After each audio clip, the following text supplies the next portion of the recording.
My stepmother and father are leaving me alone and going on a honeymoon with their daughters, so I made sure they don't come back into my house. She died of a stroke last year at the age of 47, leaving me this house as an inheritance. Although it came as a shock, I've come to terms with it. My parents shared custody of me after divorcing when I was 7 years old. I was with my mom for half the month and my dad for the other half. I must admit that because my mother understood me, we were closer. My 50-year-old father was always a little too busy for me. I received the impression that he was more focused on his work and ladies than he was on me. He didn't seem to prioritize me, but as long as I had my mother, I didn't mind. My dad made the decision to relocate to Houston for work a few years ago, shortly after I turned 18 and enrolled in college. We only met around the holidays and began to see each other less frequently. He joined us in celebrating Christmas 2 years ago with his then-girlfriend, 38-year-old Julia. She also brought her 2 daughters from her former relationship with her high school sweetheart, who are 16 and 18 years old. Before she began dating my dad, they had broken up for almost 7 years but had never been married. My dad had never brought a girlfriend to family gatherings, so we were taken aback. Nevertheless, we made every effort to make Julia and her girls feel at home and welcome them as warmly as possible. We all seemed to get along well at the time, and it was a very lovely evening. Even after that, Julia would always greet me when I called my dad, and she was really kind to me. Her daughters tended to keep to themselves because they were a little shy and introverted. Our relationship was nice overall. I learned that my mother left me the house after she died. Luckily, my mother always loved to plan ahead, especially in serious instances like these, so she distributed all of her assets in her will around the time I turned 18. I made the decision to move in and look for a job that wouldn't require me to relocate anytime soon because I had recently finished. I was comfortable in my childhood house, so I wanted to stay there for the next few years. After learning about the will, my dad made sure I knew that he wasn't pleased with my mom's choice. My dad was a little depressed when he realized he wouldn't be getting the house back, but he and Julia had been quite kind and encouraging at the funeral. My mom took over this house during the divorce, but my parents purchased it together when they first got married. Even though my mom sacrificed her job to stay at home and raise me so my dad could concentrate on his business, it was a fair arrangement because he got away with not paying alimony. In my opinion, it was entirely reasonable to keep the house in the settlement and release my dad from alimony. With some assistance from her parents, my mom recovered later, and she even made sure I never felt ignored or unimportant. She was good at both jobs. My dad was furious about not getting the house back, but I didn't mind. Although he didn't discuss it much, I could tell by his actions that he wasn't pleased about it. Since I was still grieving over my mother at the time and my dad's anger over her will was the least of my concerns, I didn't give a damn. It should have been sufficient for him because she had left him all of her bridal jewelry and the presents he had given her. A few weeks after the funeral, he and Julia returned to Houston, and I've been living here alone ever since. But my dad told me around 6 months ago that he was now engaged to Julia and that he planned to marry her in his house. It didn't make sense to remain in a hotel when there was a property with enough more rooms, so he intended to return here in the weeks before the wedding. In order to avoid any problems with schools, her daughters were likewise homeschooled. For a few reasons, I agreed with him and let them move into my home and reside with me before to the wedding. Since Julia and I got along well and I was sick of living alone, I didn't see any issues with letting them live with me. Additionally, I didn't have to worry about going over budget because my dad promised to split all of the costs with me while they were living here. They have been here ever since they moved in with me almost a month ago. I felt a lot less lonely than I did when I lived alone, and it was good to have them around. I believed I could adjust to this. I even looked forward to the day they all left and returned to their regular lives since I would have to do the same thing by myself. However, my dad asked me whether I would be open to letting them all reside here permanently 2 weeks ago, 3 days prior to the wedding. He stated that he had returned here to help me feel a little more at ease with the notion of living with him and becoming a member of a family, which was completely unexpected.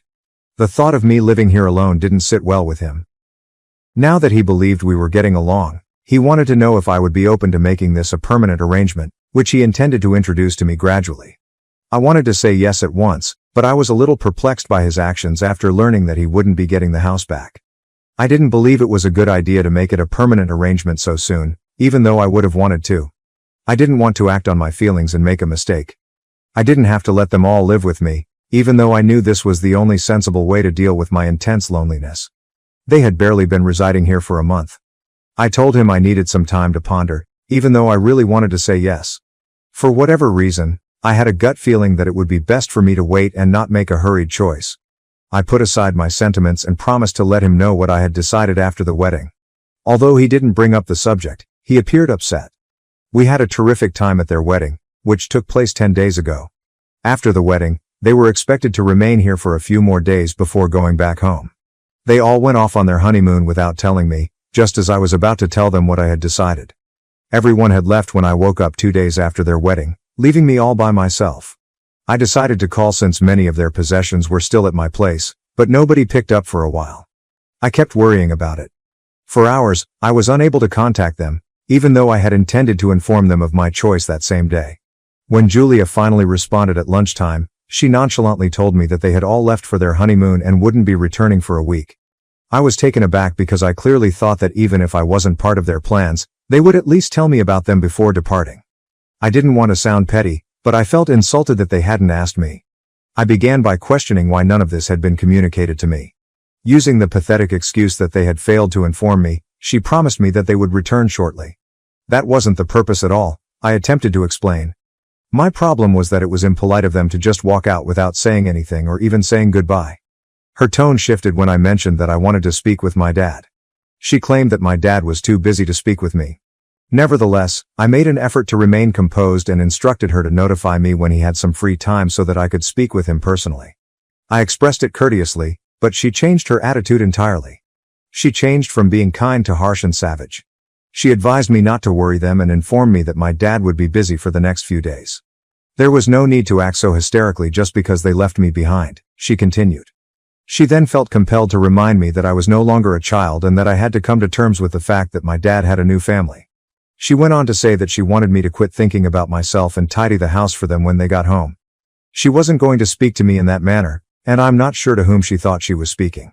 When she said that, she immediately hung up, and I was immediately furious. After seeing this side of his new wife, I thanked the world for keeping me from accepting my dad's offer and decided not to call him again. They were not going to live with me in any way. I therefore packed everything they owned as haphazardly and shoddily as I could, crammed it all into a few cardboard boxes, and left it in the yard for them to discover when they made the decision to come back. Since such items didn't belong to me and didn't belong in a house that belonged to me, I didn't give a damn what would happen to them. After that, I carried on with my life as usual, making an effort to ignore the sense of betrayal I had experienced due to my dad's senseless actions. They finally got back from their honeymoon yesterday. Fortunately, they discovered all of their belongings in the yard while I was at work.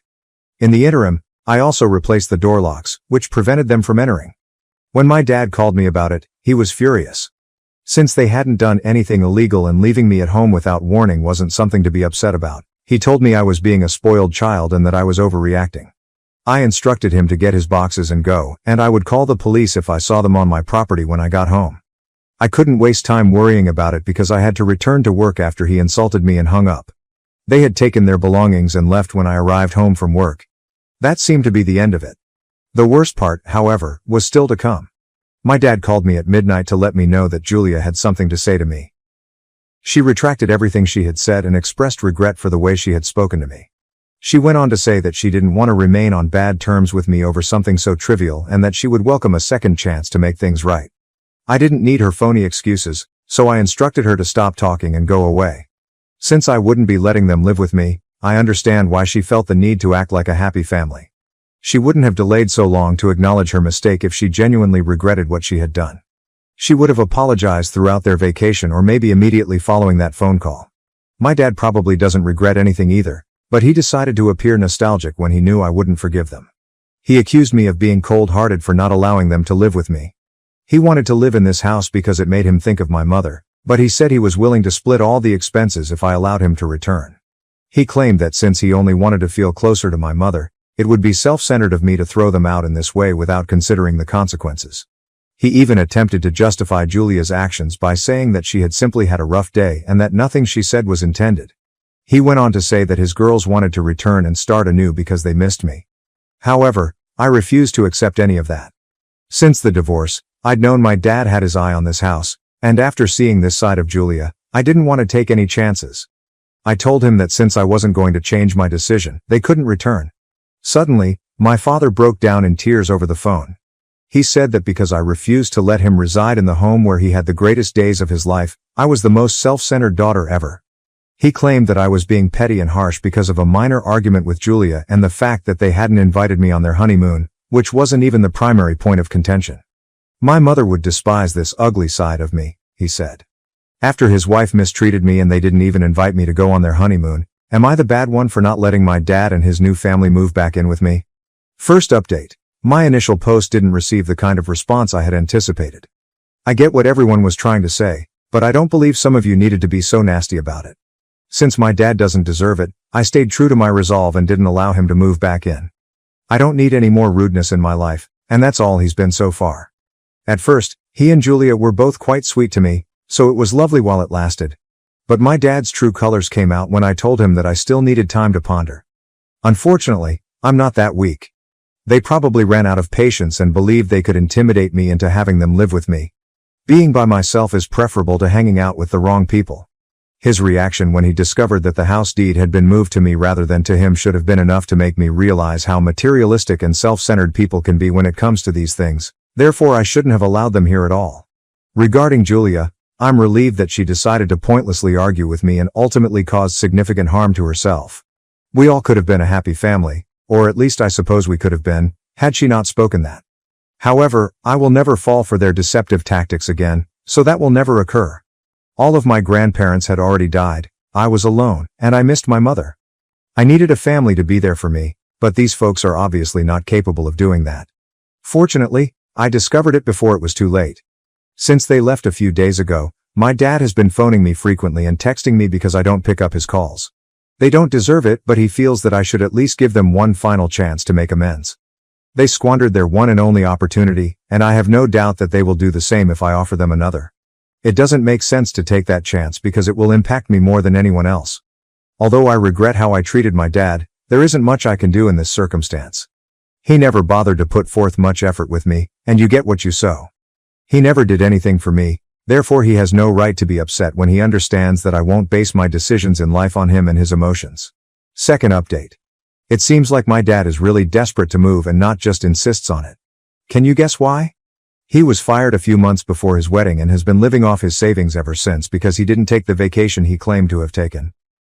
Even though he had a sizable amount of funds, he eventually told Julia that they couldn't afford to return to Houston to try their luck after an elaborate wedding and honeymoon. He was unable to cover the rent, and Julia was unable to assist either because she had quit her job to become a housewife after meeting my dad. My dad expected that I would allow them to live with me, but now they needed to find a place here. Julia didn't even bother to apologize because she didn't know about any of this until he told her the truth. I was correct when I said that she lacked genuine regret for her actions. Even though she is completely fake, my dad deserves a woman like her. He got in touch with me once more today and asked if I could allow them to move in for a few days until he could find a good job that would pay enough to continue. However, I informed him that I would not do so. I didn't need that type of negativity about me, and they had been nasty. He's an adult. He ought to have realized that a luxurious wedding and honeymoon would be inappropriate if he didn't have a job. I can appreciate the desire to flaunt one's money, but only for those who can truly afford it, not for men who have 2 teenage stepdaughters and a housewife.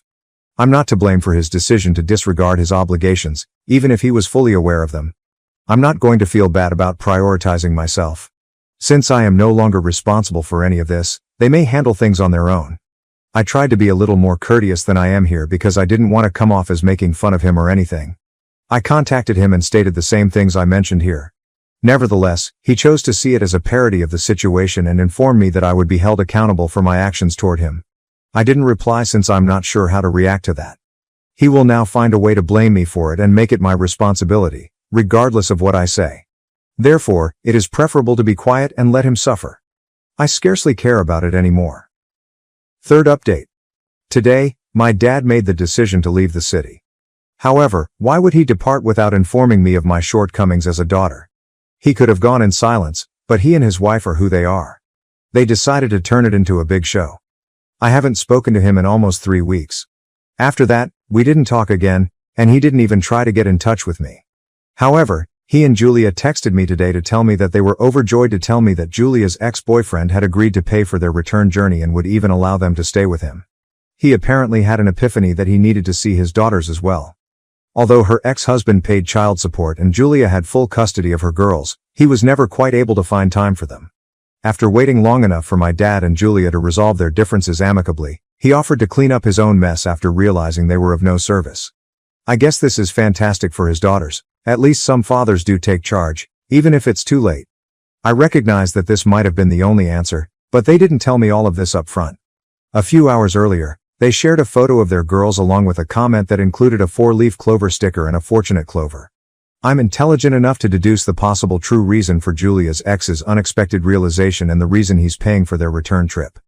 I'm not entirely sure why he would pay for all of their airline tickets, but I believe Julia's deceit and obstinacy may have played a role. I've witnessed it firsthand before, therefore I'm positive she exhibits such behavior. I'm glad they're going because this is the last time I'll see them. I'm not sure what actually happened. After reading some of the stories people posted about their wacky families, I also recognized how fortunate I was. My dad knows I won't think twice about calling the police, so you can be sure he's a little too concerned about his reputation to try to harm me in any manner. There's no need for me to worry because I've had enough training to know how to defend myself. I have even less reason to think about them now that they're going. For me, I suppose, hooray. I still get a little lonely sometimes, but I now talk to my friends instead of moping about it since I believe that's a healthier course of action in these kinds of circumstances. After my mother died, I totally shut myself off from the world, and it wasn't until I read these remarks that I realized how lonely I had become. I will attempt to live my life to the fullest now, even though it will take some time. In contrast to many individuals my age, I have a steady job, a respectable salary, and a home of my own. I'm really appreciative of my mother for it. What more could a person want, really, than wonderful friends who genuinely care about me? I'll simply return here if I get into difficulties again, and I have no doubt that the amazing individuals who read this will assist me again. Update 4. My father called me out of the blue today. He had been attempting to contact me via calls, messages, and social media, but I didn't want to speak with him, so it wasn't shocking. I finally responded because I wanted him to stop pestering me and because I wanted to know why he was so persistent. We hadn't spoken for a few months, so I knew this would be, to put it mildly, fascinating. When he informed me that Julia had chosen to reconcile with her ex, the same person who paid for their return trip, my amazement at hearing his voice after all this time changed to incredulity. She apparently chose to return to her former relationship after things with my father didn't work out as planned. My father was distraught and shocked. He requested an opportunity to make amends and mend our friendship, and he appeared sincere in his apologies for everything that had transpired. However, I couldn't help but feel uninterested after everything that had transpired. His and Julia's actions had caused me too much worry and suffering, and I no longer wanted to allow them back into my life. I expressed my regret to him, but I had already made up my mind and had no plans to change it. I remained steadfast in my stance, despite the desperate tone in his speech. I couldn't ignore the anguish they had given me, after all. My father has been attempting to reach me ever since, but I have blocked his calls and messages. I understand that it could be challenging for him, but I must put my own mental health and well-being first. That's it for now. I've always been the black sheep, overshadowed by my golden sister. They demanded I give my house to her and even tried breaking in when I refused. I, 45F, work for one of the top IT corporations in Silicon Valley as a senior software engineer. I'm still trembling as I write this because of what just transpired with my family, but I need to tell my tale and get some outside viewpoint. My sister Rachel, 38F, was the golden child in my family, and I have always been the odd one out. Rachel was everything I wasn't, with her flawless blonde hair and endearing nature. I was the reserved one who liked to play with my chemistry rather than interacting with others. My parents never really made an effort to conceal their choice, and the difference between us was obvious from the start. I believe it's critical to recognize the pattern, therefore allow me to take you back to my early years.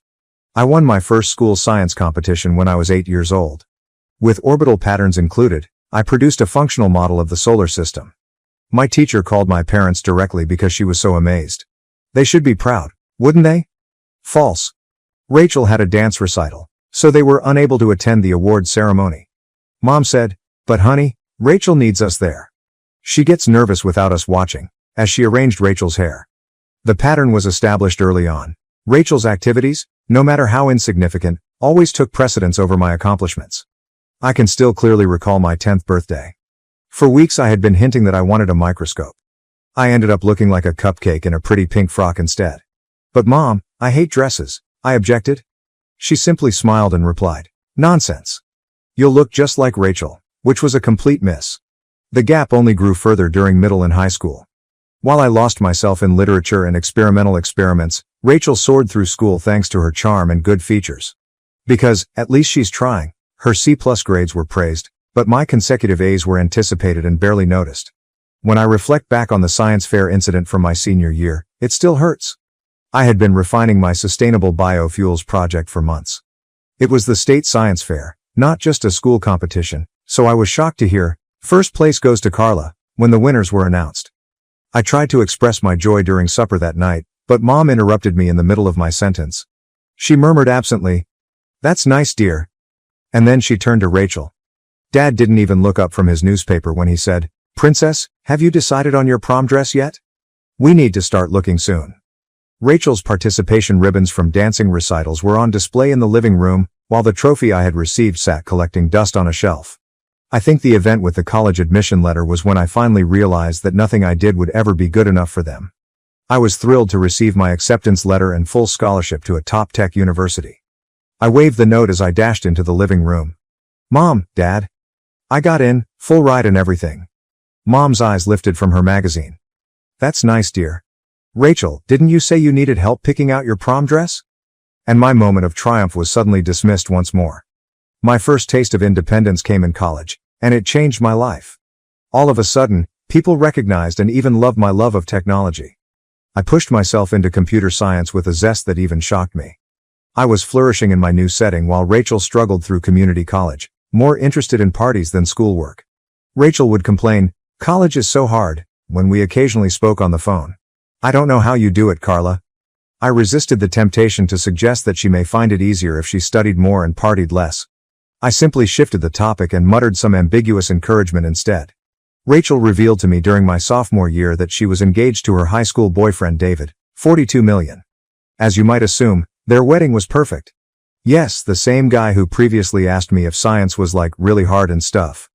I stood there in a pink nightmare of a bridesmaid dress, forcing a smile for the pictures. Rachel was glowing, and David looked awkward in his tuxedo. During the reception, Mom whispered to me, "Isn't this perfect? This is what every mother dreams of for her daughter." I was hesitant to ask if she had ever dreamed of anything for me. After all, it was Rachel's day. As I focused on developing my IT job, Rachel's life appeared to be a straight-out script from our parents' fantasies. She revealed her first pregnancy within a year after getting married. 9 months later, Sophie, 8F, came, and 2 years later, Nathan, 6M. In the meantime, I was advancing professionally. I worked numerous weekends and late nights as a junior developer at a tiny business in the beginning. I was one of the few workers retained when the company was bought out by a big tech corporation. From middle management to senior engineer, team lead, and finally senior software architect, I climbed my way up the corporate ladder. My family had the same reaction to every advancement and accomplishment. "That's nice, dear. Did we tell you Sophie got the lead in her school play? Or just, how lovely? Did you hear Nathan made the T-ball team?" As Rachel and David bought new automobiles and went on lavish vacations, I lived frugally, saving every bonus and stock option. Last year, I was ecstatic to finally find my dream home, a stunning 4-bedroom house in a fantastic neighborhood. It had finally paid off after 20 years of hard labor. During our subsequent phone conversation, I declared, "Mom, Dad, I bought a house." The person on the other end of the line paused. "A house?" Mom said slowly again. "All by yourself?" "Yes, all by myself," I replied, my enthusiasm somewhat waning. "It's a great investment and—" Mom stepped in and said, "But it's such a big house for one person. What will you do with all that space?" "I'll enjoy it, Mom, it's mine." "Well," she responded, clearly disapproving in her tone. "I suppose if that's what you want." "Oh, did I tell you Sophie lost her first tooth yesterday?" After I bought a house, the months that followed were hectic with work and getting settled. I immersed myself into the decor, making every space a representation of who I am. In order to focus on personal projects, I made the main bedroom my haven, the second bedroom my home office, the third my library, and the fourth my home laboratory. However, I began to observe a change in the dynamics of my family during this period. My parents stopped calling as often as they used to. There was a strange tension in their voices when they called. Then Mom called last week. Mom said, "Carla, dear," in a sickly sweet voice. "We're having a family dinner next Sunday. You'll be there, won't you? We need to talk about something important." "We need to talk" frequently indicates that trouble is about to break out in my family. Nevertheless, nothing could have prepared me for that dinner's events. David kept cleaning his throat anxiously while Rachel's children ran about screaming. "Carla," Dad remarked, clearing his throat after dinner, "we need to talk about your house." My hackles stood up. "What about my house?" "Well, you see, sweetie," he added, both of them looking at Mom. "We've been thinking, that big house of yours, it's really too much for just one person. Dad, we've been over this. I like my house. It's mine." Mom jumped right in. "What your father is trying to say is that Rachel and her family need more space. The kids are growing, and their apartment is getting cramped." Rachel's sudden interest in her plate caught my attention. I asked, but I had a dreadful suspicion that I already knew where this was going. "And we think," Mom said in a condescending tone, "that since you're childless and single, you ought to give your house to Rachel and her family." My expectation was that someone would shout, "Gotcha," and let me know it was all a prank.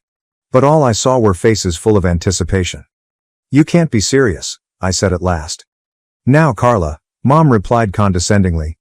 "Don't be selfish. Rachel needs the space more than you do." "Selfish?" I asked again, raising my voice. "How is it selfish to want to keep the house I worked hard for and paid for myself?" Dad added, "It's your sisterly duty to help in times of need." I looked at Rachel. "And what do you have to say about this?" She eventually looked into my eyes and shrugged. "Well, it would be nice to have more space for the kids. And it's not like you're using all those rooms anyway." What I was hearing was unbelievable. As if I were the irrational one for not giving up my house, my own family was pleading with me to do so. "No," I firmly responded as I got to my feet. "Absolutely not. I'm not giving up my house." I heard Dad say, "Think about it, Carla. Family should come first," as I picked up my coat and made my way to the door. The repercussions. It has been a nightmare in the days since that terrible family supper. First, I ignored my parents and Rachel's incessant calls and messages. Then the flying monkeys struck. People I hadn't spoken to in years suddenly had strong opinions about my home and the decisions I had made in life. It was Aunt Beatrice who called first. "Your poor sister needs a home for her children, and you're living all alone in that big house. Shame on you." She interrupted me when I attempted to clarify that it was my home, purchased with my own funds. In my day, family helped family. We didn't hoard our resources like misers. The real kicker came next. "Well, if you're not going to use all that space, you should at least consider donating your eggs. It's not like you're using them anyway." I almost dropped the phone because I was so stunned. I was about to reply when she continued primly, "You're not getting any younger, you know." Tick-tock. Edna, my great-aunt, left a voicemail. "Carla, dear, it's not too late to find a nice man and settle down. Then you'd need that big house. Your sister has a family. What do you need 4 bedrooms for? Your work?" Uncle Robert texted. A series of increasingly audacious messages continued to arrive. Every relative appeared to have a different take on my life decisions and how I ought to manage my possessions. To prevent getting more texts when I get home, I've started staying late at work. My phone is always buzzing with guilt trips and new judgments. Even though I've blocked a number of them, they continue to originate from fresh ones. But something feels different tonight. Call it paranoia or intuition, but I can't shake the uneasy sense that my family might try something out of the ordinary. Especially concerning was Rachel's final message. "You'll see reason eventually, one way or another. Reddit, I need your advice. Am I being selfish, really? Should I risk being totally shunned by my family by standing my ground, or should I just give in to keep the peace? Above all, should I be concerned about Rachel's most recent message?" First update. Since I first posted about my family attempting to coerce me into selling my house, 2 weeks have gone by. I am utterly disturbed by what transpired yesterday morning, and I must share this amazing news. I've spent the last few days working from home due to a severe cold. Nothing major, just enough to satisfy my boss's demand that I take a break. I was on a video conference with my team at around 10 in the morning when I heard a sound that chilled me to the bone, someone attempting to open my front door. I initially believed I was dreaming, but then I heard the familiar jingle of keys and recognizable murmurs. After muting my phone and sneaking over to the front window, I was astounded by what I saw. My parents, Rachel, and David were on my porch, and there was a moving truck parked in my driveway. I caught them red-handed as I threw open the door. When they helped me move in last year, Mom was actually holding a set of keys. They must have made copies. "Carla," Mom exclaimed, almost dropping the keys in the process. We thought you'd be at work." I couldn't help but ask incredulously, "So you decided to break into my house?" Rachel moved forward with righteous wrath, but at least Dad had the grace to appear ashamed. You're being completely unreasonable about this, Carla. We thought if we just took the initiative. More details that infuriated me were revealed at that point. Furniture had already filled half of the moving truck. Actually, they were going to move Rachel's family in while I was ostensibly at work. Rachel added, "We were just going to wait for you to come home." As though that would help. I yelled, "No, you weren't," and pointed to the truck. "You were planning to move in behind my back while I was gone." At that moment, I saw movement on the other side of the roadway. Mrs. Johnson, my neighbor, had her phone in her hand and was observing from her window. She mouthed, "Police?" after catching my attention.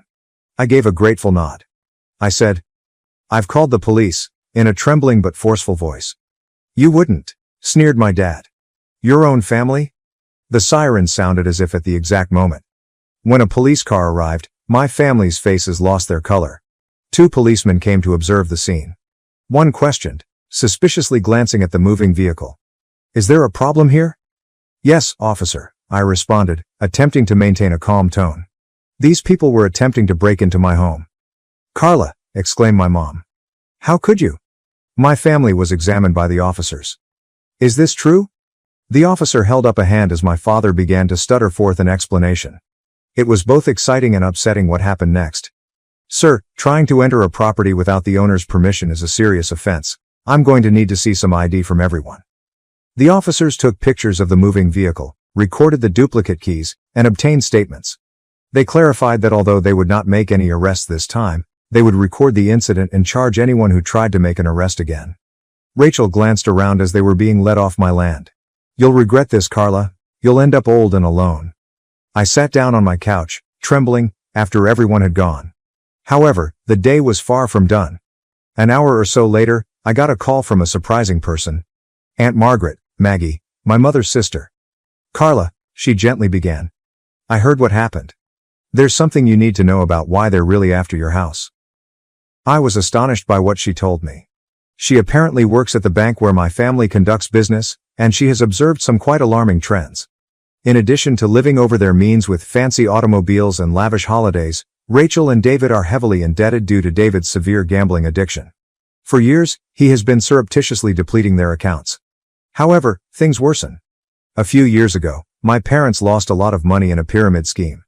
They were going to move in with Rachel and David after they purchased my house, but they've been barely making ends meet. Maggie clarified, "I confronted your mother about it? That's why she stopped talking to me last year. I've been watching this train wreck happen in slow motion, and I couldn't stay quiet any longer. I can now see why their desire to acquire my house was so intense. All of them are in danger of going bankrupt. Not only did they desire my house, but they also required it as a source of income.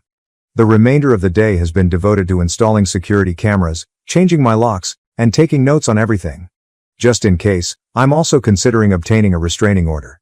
In order to have hard proof of everything, Aunt Maggie has recommended that we engage a private investigator. She believes that there may be more to this narrative than what we now understand. Living in a horrible soap drama is how I feel. How did this become my life? Once we have additional information from the investigator, I'll provide another update. I feel secure in my home for the time being, but I can't help but wonder what other secrets my family may be keeping. I appreciate all of your help and guidance. I was even more in need of those security cameras than I had initially believed. Second update. I'm in complete awe of our private investigator Diana's findings. I had underestimated the depth of this rabbit hole. Yesterday, Diana met with Aunt Maggie and me at a peaceful cafe that is not close to the places my family usually visits. The attempted home invasion appeared to be only the beginning of what she disclosed. David has been living 2 separate lives.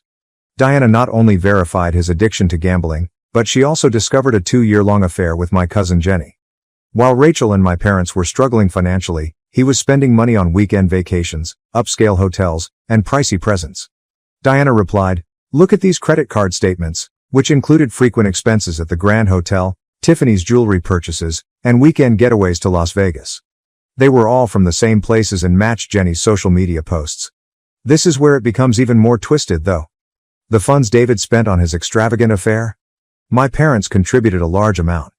For what they believed to be a business investment, they had been lending him money. He was using it to finance his second life instead. Diana also discovered proof that David opened a different Cayman Islands bank account. By pretending it was for a high-yield investment opportunity, he has been embezzling money from my parents' retirement account. Actually, he has been using it to keep up his affair with Jenny and pay off his gambling losses. Diana stated, "Your parents' retirement account has been nearly drained," as she passed over another paperwork. They've been living on credit cards, believing David's promises that a big return on investment is just around the corner. Diana's discovery of emails between David and Jenny about their scheme to use my property as collateral for a loan in order to hide their tracks before Rachel found out was the most startling revelation. Diana clarified, "They intended to obtain a second mortgage on your home. The paperwork was already being prepared. They just needed to get physical possession of the property first. That's why they attempted the break-in. They weren't just trying to move Rachel and the kids in. They were racing against time to secure the house before their whole financial house of cards collapsed." Aunt Maggie, who had been studying the papers in silence, interrupted. "There's more," she added in a strained voice. "Look at these transfer dates. They align perfectly with your Uncle Bob's business's supposed expansion dates." I was slammed by the implication like a truck. Jenny's father, Uncle Bob, had been unwittingly using his business loans to David to finance his daughter's romance. I've made the decision to call a family gathering. My parents, Rachel, David, Uncle Bob, Aunt Clara, Jenny, and all the other family members who have been bugging me about my house will be present.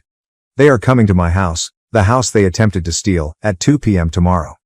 I will present all of this evidence, with bank statements, hotel receipts, pictures, and email correspondence. Diana has put together a thorough presentation of her research. Aunt Maggie will be present to verify the bank account information. To make sure that things don't go out of control, I've even recruited security. You need to be prepared, Diana cautioned me.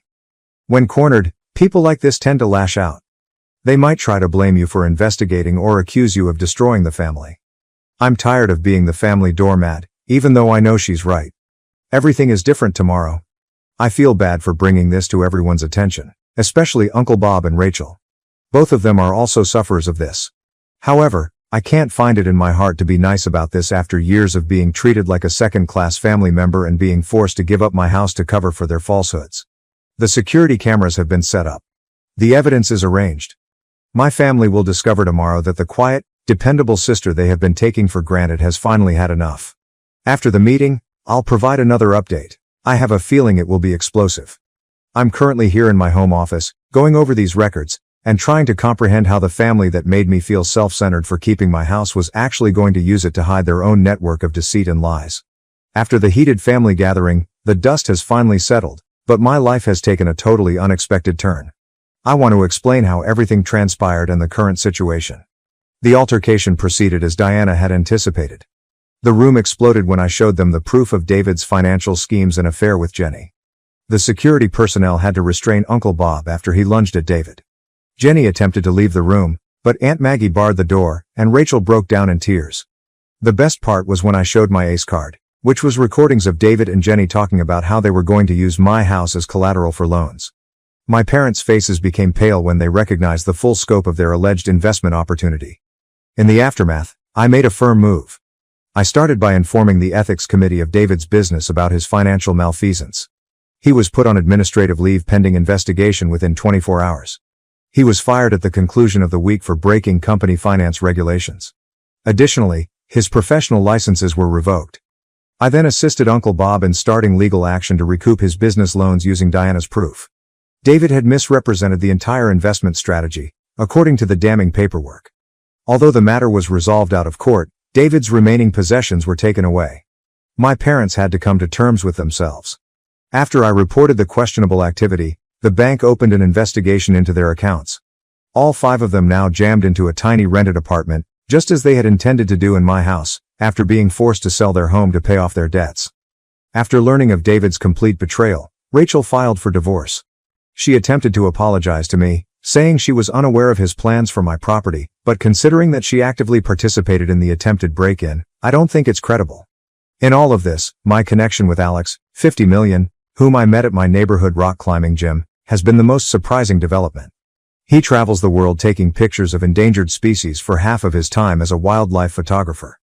In contrast to my family, he recognized and appreciated my independence and job right away. We developed a relationship organically and without coercion. We support one another's goals while enjoying our independence, and he has a prosperous career and home of his own. He put up his photography gear in my home lab last week, joking that the lighting was ideal for both my circuit board documenting and his wildlife photos. I now consider Aunt Maggie to be my real family. Every week, we get together for supper and talk about everything from her crazy childhood memories to investing techniques. She shocked me last month when she disclosed that she had changed her will to name me as her heir. She responded to my protest by saying, "You're the daughter I never had, Carla, the one who truly understands the value of hard work and integrity." Most of the remainder of the family has split up into different camps. It seems that Jenny and David made an effort to keep dating, but as soon as the money stopped coming in, their romance ended. She has relocated to a different location, and he has accepted a position at a Nevada used car dealership, which is very different from his previous executive one.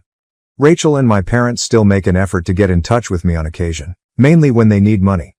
I've blocked their phone numbers and told my attorney to take care of any correspondence. Their most recent attempt was especially pitiful. Rachel left a crying message stating that she and the children were going to be evicted. Aunt Maggie then informed me that they had more than enough money for rent. They were merely attempting to mislead me emotionally once more. My career has seen the most satisfying transformation. I've been able to give my career my whole attention without the continual drain of family conflict. My firm just promoted me to Chief Technology Officer, something I might not have accomplished if I were still subjected to their emotional manipulation and incessant demands. I now consider my house to be my home. The area they once attempted to take has been transformed into a sanctuary by me. Modern equipment has been added to the home lab, and one of the bedrooms has been converted into a library and photography studio where Alex and I work on our individual projects. Originally put for protection, the security cameras now primarily record wildlife in my garden. In order to record the family of foxes that have taken up residence beneath my deck, Alex has even installed a few specialist cameras. The fact that my house, which my relatives said was too big for one person, is now more loving and purposeful than they could have ever dreamed is a lovely irony. I've discovered that family is about respect, understanding, and support for one another rather than blood ties or duties. I've learned what true family looks like from Aunt Maggie, Alex, and my close friends. They love me for who I am rather than what they believe I should be. They support my decisions rather than criticize them, and they celebrate my accomplishments rather than downplaying them. I want to express my gratitude to everyone who helped me along the way. I was able to resist being abused by my biological family because to your counsel and support. And to anyone experiencing similar familial pressure, keep in mind that despite expectations from family, you have the right to defend what you fought so hard to achieve. Despite what some people may think, my narrative isn't about retaliation. It's about establishing a life full of true love and respect and at last escaping poisonous family relationships. There are instances when the family you chose is superior to the one you were born into. I recognize the irony that my family lost everything in the end when they attempted to steal my house, but I gained a real family and a level of happiness I never imagined was possible. My stepsister lied that I was a prostitute and addict out of jealousy. My dad and stepmom believed her, ruined my reputation, and kicked me out. It never occurred to me, 22 degrees Fahrenheit, that a single family vacation would ruin my relationship with my entire family, yet here we are. I was a junior in college, working part-time at a coffee shop, keeping my life together, and maintaining a 3.8 GPA in business administration when this catastrophe began. During what should have been a restful spring break in Florida, everything changed. In order to strengthen our relationship, my dad, $45 million, and stepmom, $42 million, thought it would be a great idea to share a room at the beach resort with my stepsister Lisa, $19 million. Although we weren't really adversaries, we had never been close. I was only there, but she was always their golden child.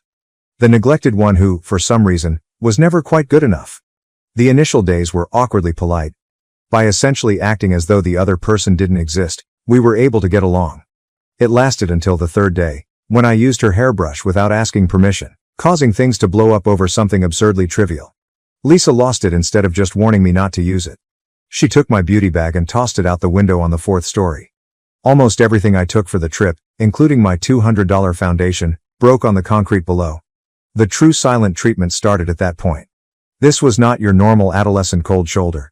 Lisa refused to even acknowledge me when I was directly in front of her, acting as like I didn't exist. I didn't realize this was only the beginning. First, I thought, great, at least she's not destroying my stuff anymore. Things became strange back home. My stepmother and Lisa began having these lengthy, whispered chats that would inexplicably end as soon as I entered the room. Until I observed that my dad was also acting strangely, I didn't give it much thought. He would give me these expressions, which were more like disappointment than anger. Even dismayed. It made my skin crawl, although it was difficult to tell. My stepmother began to follow up with me all the time, asking strangely detailed questions about my whereabouts, the people I was meeting, and my payment methods. She would even phone my pals to confirm my location because the surveillance became that intense. My dad never knocked on my door before, but one night he entered my room and dropped a bombshell that turned everything upside down. He stood in my doorway like a judge and stated, "We need to talk about what you've been doing." Lisa filled us in on everything, the drugs, the prostitution, everything. It was so ridiculous that I actually laughed. Me? The girl who gets anxious if she is 5 minutes late to class and color codes her planner, a drug addict and prostitute. My dad wasn't laughing though. He thought she was real. In fact, he thought his workaholic, straight-A student daughter was secretly leading a parallel life. I attempted to clarify that Lisa was lying and that it was all untrue. I presented him with my bank statements, employment schedule, and attendance records for classes, all of which demonstrated that I was who I had always been. However, he became more irate the more proof I offered. Why would Lisa fabricate a story like this? He repeated himself. She is concerned for you? Everyone is concerned about you. After that, things quickly got out of hand. While I was in class, my stepmother began searching my room for proof. They questioned my pals, kept an eye on my bank account, and even made several calls to my place of employment to check on me. Without my knowledge, they downloaded a tracking program to my phone. I didn't know until my stepmother challenged me about taking a break from class to go to a coffee shop. When my dad insisted on seeing all of my emails and social media accounts, it was the tipping point. He threatened to cease paying my tuition and expel me if I didn't comply, saying they wanted to keep an eye on my conversations to make sure I wasn't seeing clients. It dawned on me then that they would never trust me over her. They saw me as already guilty. That night, I sobbed quietly in my room as I packed up the necessities, a few items of clothing, my laptop, some critical papers, and the emergency money I had been putting aside. I was previously allowed to crash on my buddy Sarah's couch. Lisa was watching me from the hallway as I was leaving. And what do you know? She had a sly smile.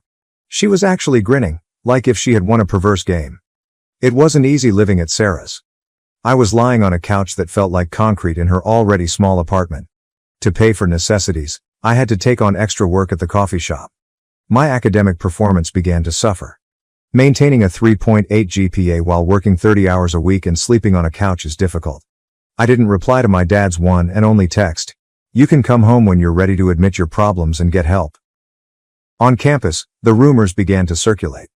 All of a sudden, it seemed like everyone knew about my alleged secret existence after Lisa managed to get in touch with my former roommate from my freshman year. Someone accused me of embezzling money from the Business Students Association, which led to my removal as treasurer. I was invited to have a friendly chat with my academic advisor over my lifestyle choices. It seemed like I was witnessing my reputation slowly deteriorate. At that point, Kyle, 24 million, entered my life. He frequently ordered the same thing at the coffee shop, a big Americano with extra shots. He genuinely spoke to me, unlike everyone else who acted as if I were radioactive. Not just coffee orders, but genuine talks. He questioned why I always appeared so exhausted one day following my work. I had no idea why, but I told him everything. Hours after closing, we sat in the deserted cafe and I told him everything. Are you aware of what he did? I believed by him. Just like that. Complete acceptance of my truth, without any doubt or debate. For the first time since this entire ordeal started, someone had just trusted me without asking for evidence or an explanation. Kyle owns his own apartment and works in IT. He helped me locate my own studio apartment after learning about my predicament with Sarah's couch. It's small, just a little bit larger than my previous bedroom, but it belongs to me. Because my credit wasn't good enough on my own, he even co-signed the lease. Slowly, our relationship grew. On movie nights, we would watch old comedy on his laptop until we fell asleep. He would bring me coffee during study sessions and listen to me rehearse my speeches. Little things that restored my sense of normalcy. I had someone on my side for the first time in months. Kyle made the proposal 3 months ago. He brought out a ring, which was simple, exquisite, and just like him, as we were eating Chinese takeout on the floor of my small flat. I instantly responded yes. I felt as though my life was finally moving in the right direction. In addition to supporting me and understanding me, Kyle was also aware of the truth about everything that had transpired with my family. I witnessed his parents' sincere happiness and enthusiasm over the video chat that evening when we contacted them to break the news. The contrast between their response and what I would anticipate from my own family really got to me. The true drama resumed at that point. Lisa somehow learned of the engagement. My phone was overflowing with texts from my stepmother and father in a matter of days. All of a sudden, they want reconciliation. Despite their discussions of family feelings and moving forward together, none of them ever admitted that Lisa had lied. For believing her over me, hardly one expressed regret. All they wanted was for me to move on from the incident and resume my role as a happy family.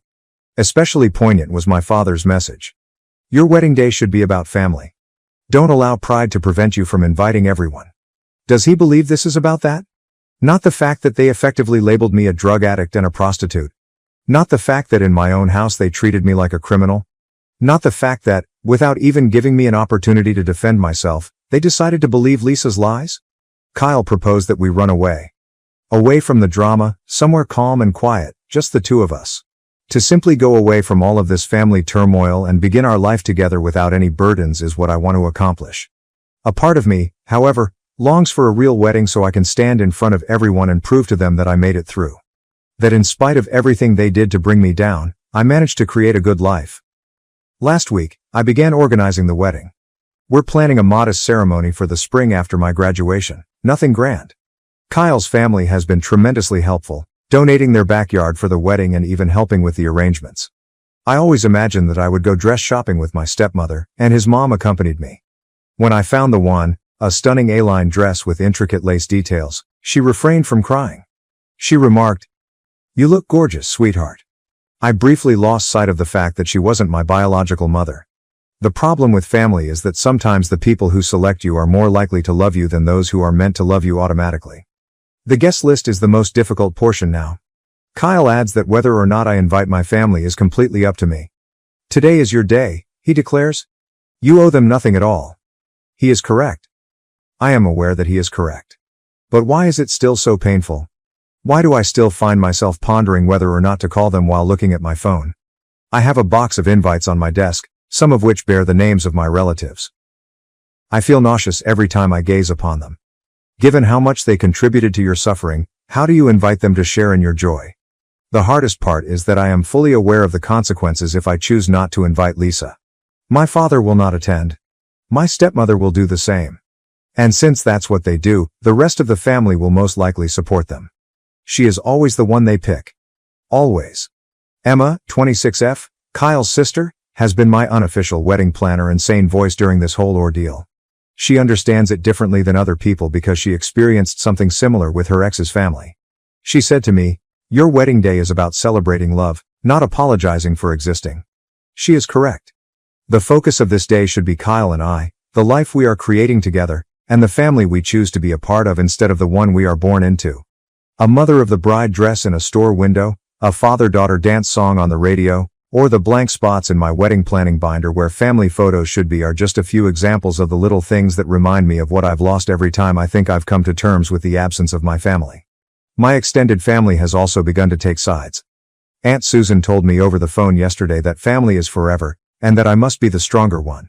In a lengthy correspondence, my uncle discussed forgiving others and moving on. My cousins have been using passive-aggressive social media posts about loyalty and blood being thicker than water. It seems as though they are all following the same script, which portrays me as the bad guy since I didn't want my abuser to attend my wedding. During those difficult months when I was juggling extra shifts and trying to maintain my grades, none of them were there. When I had to explain to lecturers why I couldn't take the holidays at home, none of them were present. When I sobbed myself to sleep, wondering what I had done to merit being treated like a criminal by my own family, none of them were present. Because Lisa is exactly that. Someone who made a concerted effort to ruin my life. She created a whole story to keep me apart from everyone I cared about, not just one falsehood. She smiled while she watched me lose our relationship with our parents, my home, and my reputation. The most annoying thing is that they still don't realize Lisa was lying, even now that my life is finally on track. I graduated with honors in spite of everything, I got a job offer from a reputable company in the city, and I married a wonderful man. My accomplishments ought to be sufficient evidence that I wasn't who she said I was. However, they can't acknowledge they were mistaken since they are so committed to her version of events. I have therefore made the decision to invite my dad and stepmother but not Lisa. With such knowledge, people are free to do as they like. I'll walk down the aisle by myself, head held high, knowing that I didn't sacrifice my dignity to maintain harmony if they choose not to attend. After all, self-respect is ultimately what this is after all. I deserve to have a wedding day free of turmoil and anxiety, but it takes more than pride or stubbornness to declare, I deserve better than this. Instead of those who have chosen to assume the worst about me without proof, I should be surrounded by people who love and support me. I'm sick of having to make all the repairs. I'm sick of taking the lead. I'm sick of acting as though my own family's systematic rejection of me didn't hurt. I'm sick of bearing the consequences of their decisions. So, for once, I'm choosing myself. Choosing genuine love over toxic familial relationships, truth over easy lies, and happiness over duty. I'm done attempting to insert myself into a story that wasn't intended to involve me in the first place, even if it means that I'm the antagonist in their tale. Am I choosing the proper path? To be honest, I have no idea. However, I'm making a decision that feels true to who I am and what I deserve for the first time since this whole nightmare started. Kyle says he's proud of me for refusing to back down, and guess what? I'm also proud of myself. The terrified young woman who packed her bags in the middle of the night has matured into a self-assured individual who recognizes her value, realizes that true love does not necessitate putting up with abuse, and has the courage to put her own pleasure ahead of other people's expectations. Perhaps the freedom to finally be that person is the true wedding present I'm giving myself. First update. I wish I could say that things had improved since my last post, which was 6 months ago, but life has a way of catching you off guard. Everything changed when Lisa's ex-boyfriend sent me a message last month. He messaged me on Facebook and said he wanted to share something significant with me regarding the gossip Lisa was spreading. I hesitated to answer at first. Kyle and I were content to concentrate on our wedding preparations, and I've worked hard to put all the drama behind us. However, what he revealed to me clarified and exacerbated the suffering. Lisa apparently had a total breakdown after a fight with her now ex-boyfriend a few weeks ago after getting wasted at a party. She came clean about everything, including the fact that she made up all the stories that I was a drug addict and prostitute. Why? She felt that I was receiving too much attention from men at her college, which made her envious? That's all. She was jealous of the fictitious attention I allegedly received from boys at her school, which is why she ruined my relationship with my family. I didn't even go to that school. Hours passed while I sat there looking at his messages, feeling like I might pass out. Screenshots of their text exchanges, in which she had revealed everything, were sent by her ex. He even volunteered to be honest with my parents if I asked him to. To be honest though, I no longer give a damn. The harm has been done. Kyle just held me while I sobbed when I showed him the messages. I was angry, not because I was depressed. 3 years of my life, 3 years of my own family treating me like a criminal. For 3 years, I doubted myself and had to start again because my stepsister was envious. I believed that having evidence would help me feel better. I believed that there would be some sort of closure if I knew the truth. Rather, it only served to highlight how little my family actually cared for me. They made the decision to accept these baseless charges in the absence of proof. Because Lisa said so, they cut me off, tossed me out, and treated me like I had no value. This is where the situation becomes even more intricate. Lisa discovered that her ex had gotten in touch with me somehow. All of a sudden, my family started bombarding my phone with calls and texts. My stepmother emailed paragraphs about family healing and forgiveness, and my dad left a lengthy voicemail saying that Lisa is really sorry and that she's been going through a lot. The worst part. In fact, none of them expressed regret. Instead, they are promoting the idea that Lisa was troubled, and that she needs her family now more than ever. There is not a single "I'm sorry for not believing you" or "we were wrong." In relation to Kyle, I discovered that I never fully explained how we got together. About 6 months after leaving home, it happened during one of my darkest moments. After staying up all night to finish a paper, I was working the morning shift at the coffee shop, barely getting 3 hours of sleep. Every morning, Kyle arrived for his customary large Americano with additional shots. He did, however, note how worn out I appeared that day. He inquired about my well-being rather than simply taking his coffee and walking away, as most patrons do. Right there at the desk, I started crying because of his sincere concern. Julie, my manager, noticed what was going on and instructed me to take an early break. For an hour, Kyle sat with me in the deserted cafe and listened to me tell him everything. He gave me his phone at the end of my break and instructed me to call him if I ever needed someone to talk to. It was weeks before I used it. I struggled with trust after everything that happened with my family. However, I eventually called one evening after receiving yet another guilt-tripping text from my dad. Until dawn, we conversed. The thing about Kyle is that he never pushed or passed judgment. All he did was listen and encourage me. When I was unable to continue living on Sarah's couch, he assisted me in finding my first apartment. When my parents cut me off, I had to drop out for a semester, which damaged my credit, so he even co-signed the lease. In order to return to school, he assisted me in applying for grants and student loans. We were just buddies for months. He would check my assignments, assist me in practicing presentations for my business classes, and even bring me coffee while I studied in the library. Friendship gradually evolved into something more. Of all things, we were reviewing my business ethics assignment when we shared our first kiss. Kyle gave me the impression that I had everything I needed, even though I was living in a small studio apartment and barely making ends meet between work and classes. He demonstrated for me what true support looks like and what it's like to be appreciated for who you are rather than what someone else wants you to be. The drama of the wedding followed. Last week, my dad gave me a call and said he would want to escort me down the aisle, but only if I included Lisa. She's really changed, and it would mean so much to her to be there, he said. It's all about Lisa's feelings once more. Requirements of Lisa. Lisa's joy. At last, I lost it. I expressed my feelings to him in detail, including his conditional love, his repeated preference for Lisa over me, and his willingness to let her ruin my life without ever challenging her claims. I advised him that perhaps he shouldn't attend my wedding at all if Lisa's attendance meant more to him than being there for his daughter. It wasn't warmly received by him. When I refused to back down, Dad threatened to not attend the wedding without Lisa, claiming that I was tearing the family apart, and that I needed to let go of the past. My stepmother supported him by stating that real family forgives and forgets, and that they are a package deal. Kyle's family has been tremendously helpful in the interim. Last weekend, his parents hosted a simple backyard cookout for our engagement, complete with close friends and family. His dad gave a moving speech that brought everyone to tears, and his mom created this lovely photo montage of our friendship. Yes, even Kyle. Seeing them so really celebrate our love opened my eyes to what true family support looks like.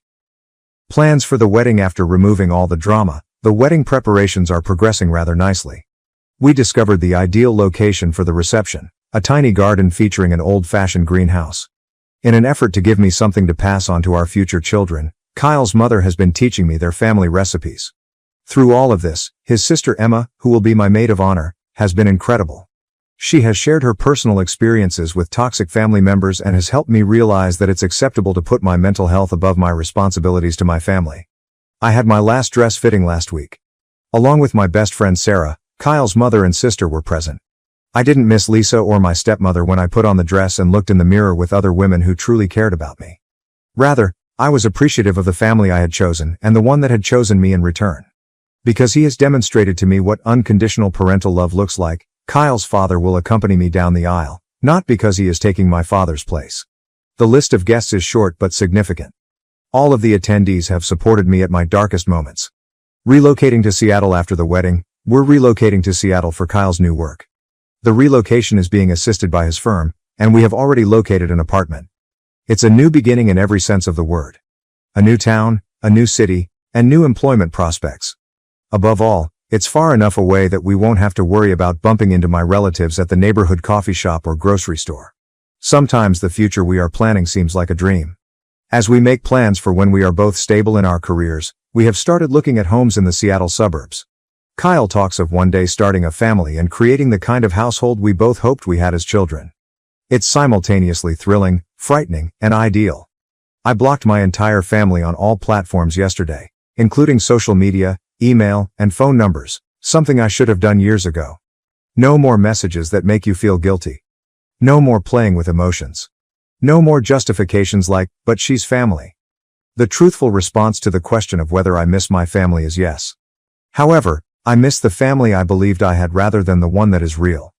Instead of the father who decided to assume I was a drug addict without any evidence, I miss the father who taught me how to ride a bike.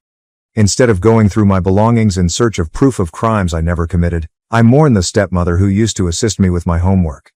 Blood is thicker than water, I'm being harsh, and I'll regret this choice, several extended family members have been contacting me to say. But what do you know? The only thing I think I'll regret is squandering so many years attempting to win the affection of people who would never have chosen me in the first place. Last week the invites were sent out without my stepmother's, dad's, or Lisa's names. Even though there aren't many individuals on the guest list, they all genuinely care about me. Individuals that supported me when my own family refused to. People who unconditionally love me. My self-respect is compromised by those who encourage me without expecting anything in return. In my most recent post, someone asked if I ever considered what would have happened if I had simply forgave and moved on. The fact is, I do occasionally consider it. However, I then recall Lisa's sly smile as I was leaving the house that evening. I recall that without any proof, my father decided to assume the worst about me. I recall my stepmother treating me like a criminal, rummaging through my belongings, and phoning my place of employment. Now that I know that it was all due to Lisa's jealousy, that she deliberately attempted to ruin my life because she felt I was receiving too much attention, it only serves to affirm that I was correct to cut them off. Kyle asserts that I underestimate my own strength. He might be correct. I was the terrified girl who slept on a friend's couch 3 years ago, wondering if I would ever feel normal again. I'm now getting married to a wonderful man, starting a career, graduating with honors, and finally experiencing what true family love is like. To the one who inquired as to whether I worry about regrets, I do occasionally. However, I'm more concerned about the guilt I would experience if I allowed my family to continue to control and harm me. Walking away from individuals who only love us when it suits them is sometimes the bravest thing we can do. I'm now satisfied with the way things have worked out, and our wedding is in 6 weeks. It's not the wedding I envisioned as a child.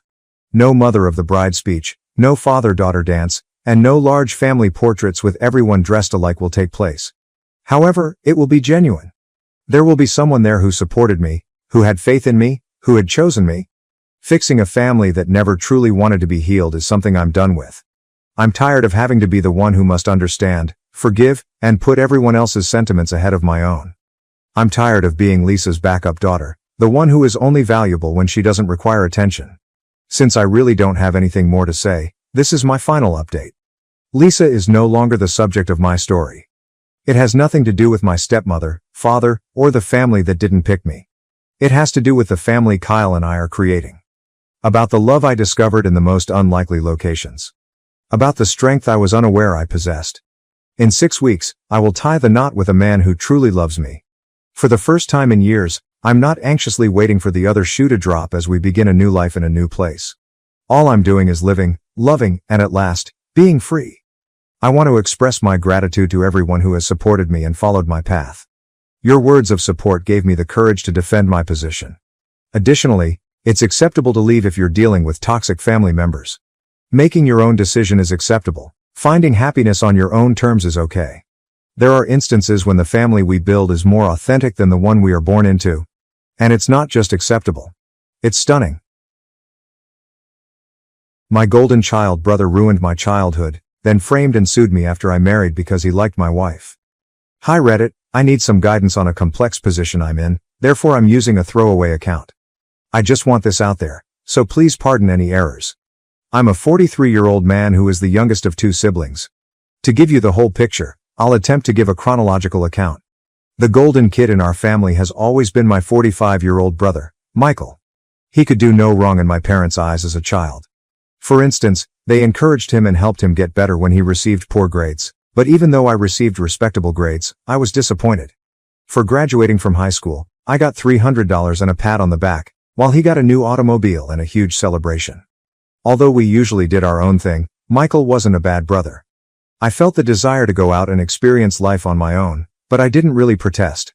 I completed my MBA in 7 years while attending a university in a different city. I got a job back in our hometown once I graduated. With the exception of holidays and birthdays, I didn't spend much time with my family throughout this time. My brother barely made it through high school because he wasn't the best student. After he left college, my parents assisted him in opening a modest hardware store. Despite my happiness for him, I kept my attention on myself. I began dating Emily, who was 20 at the time, around this period. We both came from the same city and met in college. After returning home, we cohabitated, got jobs, and concentrated on starting a family. I presented Emily to my family over the 2008 holidays. I felt more love than I have in years since they were unexpectedly kind and open. But I didn't give it much attention when I saw how much Michael was staring at her during the event. He soon began coming to my flat more often, first once every 4 months and then nearly every day. Since he visited in the evenings when Emily and I were attempting to unwind after work, it became bothersome. Eventually, I had to establish limits, which resulted in a heated argument with my parents. Michael expressed regret and made his trips more manageable by limiting them to weekends once every 2 months. I proposed to Emily in 2011, and we told Emily's family that we were engaged. Michael simply shook my hand and left the little celebration I had planned, but my parents were delighted. After that, he vanished for a few weeks. When we were married in 2013, Michael brought a guest, Laura, to the wedding. 11 months later, in 2014, they were married. I was having a happy marriage. In 2015, Olivia, our first daughter, was born, and in 2017, Chloe, our second. Laura messaged me in 2016 to let me know that Michael's obsession with Emily was the main cause of their breakup.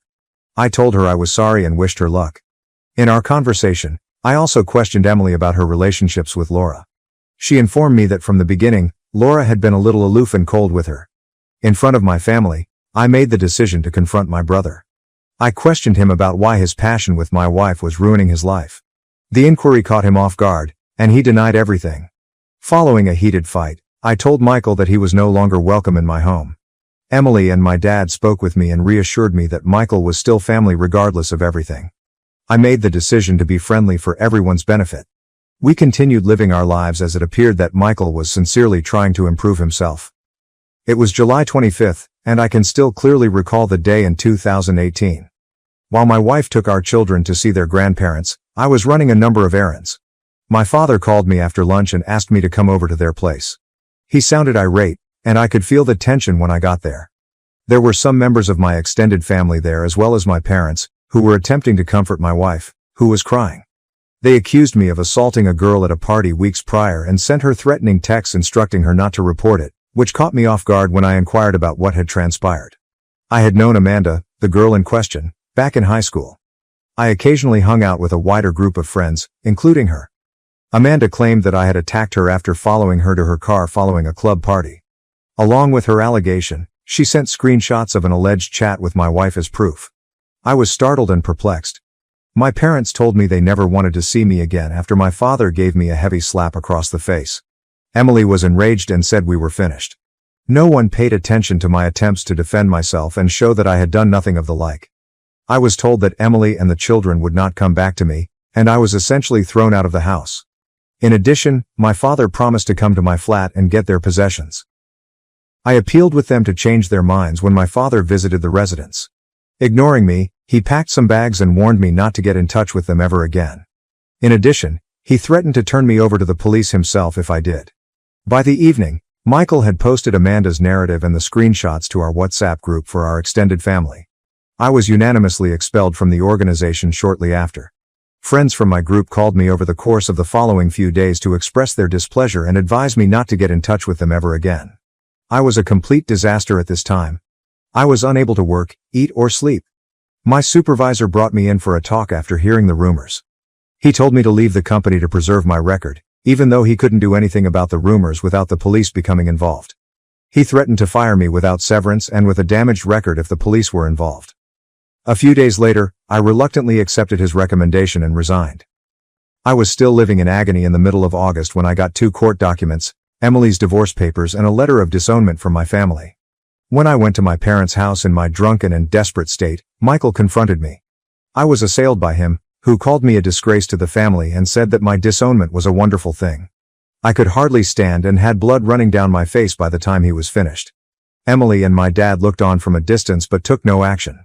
I eventually sat there in tears, realizing that I had lost everyone and all I knew. I remained cooped up in my flat while the divorce was being processed. The divorce proceeded as amicably as possible given the situation. I didn't have to pay child support or alimony because I was unemployed and my ex-parents said they would take care of the kids. Officially, I was divorced by January 2019. It was really difficult for me to try to put my life back together. I pondered confronting Amanda during this period, but the more I thought about it, the more I realized it may make things worse. Even without sufficient proof, a single phone call may land me in jail for 5 to 6 years due to rules in my nation that prioritize women. I had a serious injury in February 2019 and had to recuperate for roughly 5 weeks. Emily was still my emergency number when the medical staff called. No one came to see how I was doing, and she hung up. I had to get back on my feet, if only to keep a roof over my head, after realizing that I had wasted a large amount of my funds. I sold all of my furniture, settled my outstanding rent, and made the decision to start over in a new city after realizing I couldn't reconstruct my life in the same location. I started looking for a job after moving 2 hours away, but I was unsuccessful. I drank too much throughout this time, and I had constant thoughts of taking my own life. For months I grew accustomed to waking up from dreams in a cold sweat. I suddenly ran across David, a former college classmate, 4 months later. Back then, David was the quiet boy who rarely spoke to others. Seeing him after all these years was unexpected. He called my name after spotting me in a crowd. After exchanging greetings, we briefly discussed our lives. I informed him that I was seeking employment in the city. David stated that he had recently resigned from his position and intended to launch his own management consulting business. Later that day, he asked me out for a drink and, after we talked about our careers, he gave me a job offer. He claimed that he required some knowledgeable individuals. I nodded, believing that in order to keep my thoughts busy, I needed to immerse myself in my task. But before making a commitment, I told him I wanted to meet with his staff and talk more about it.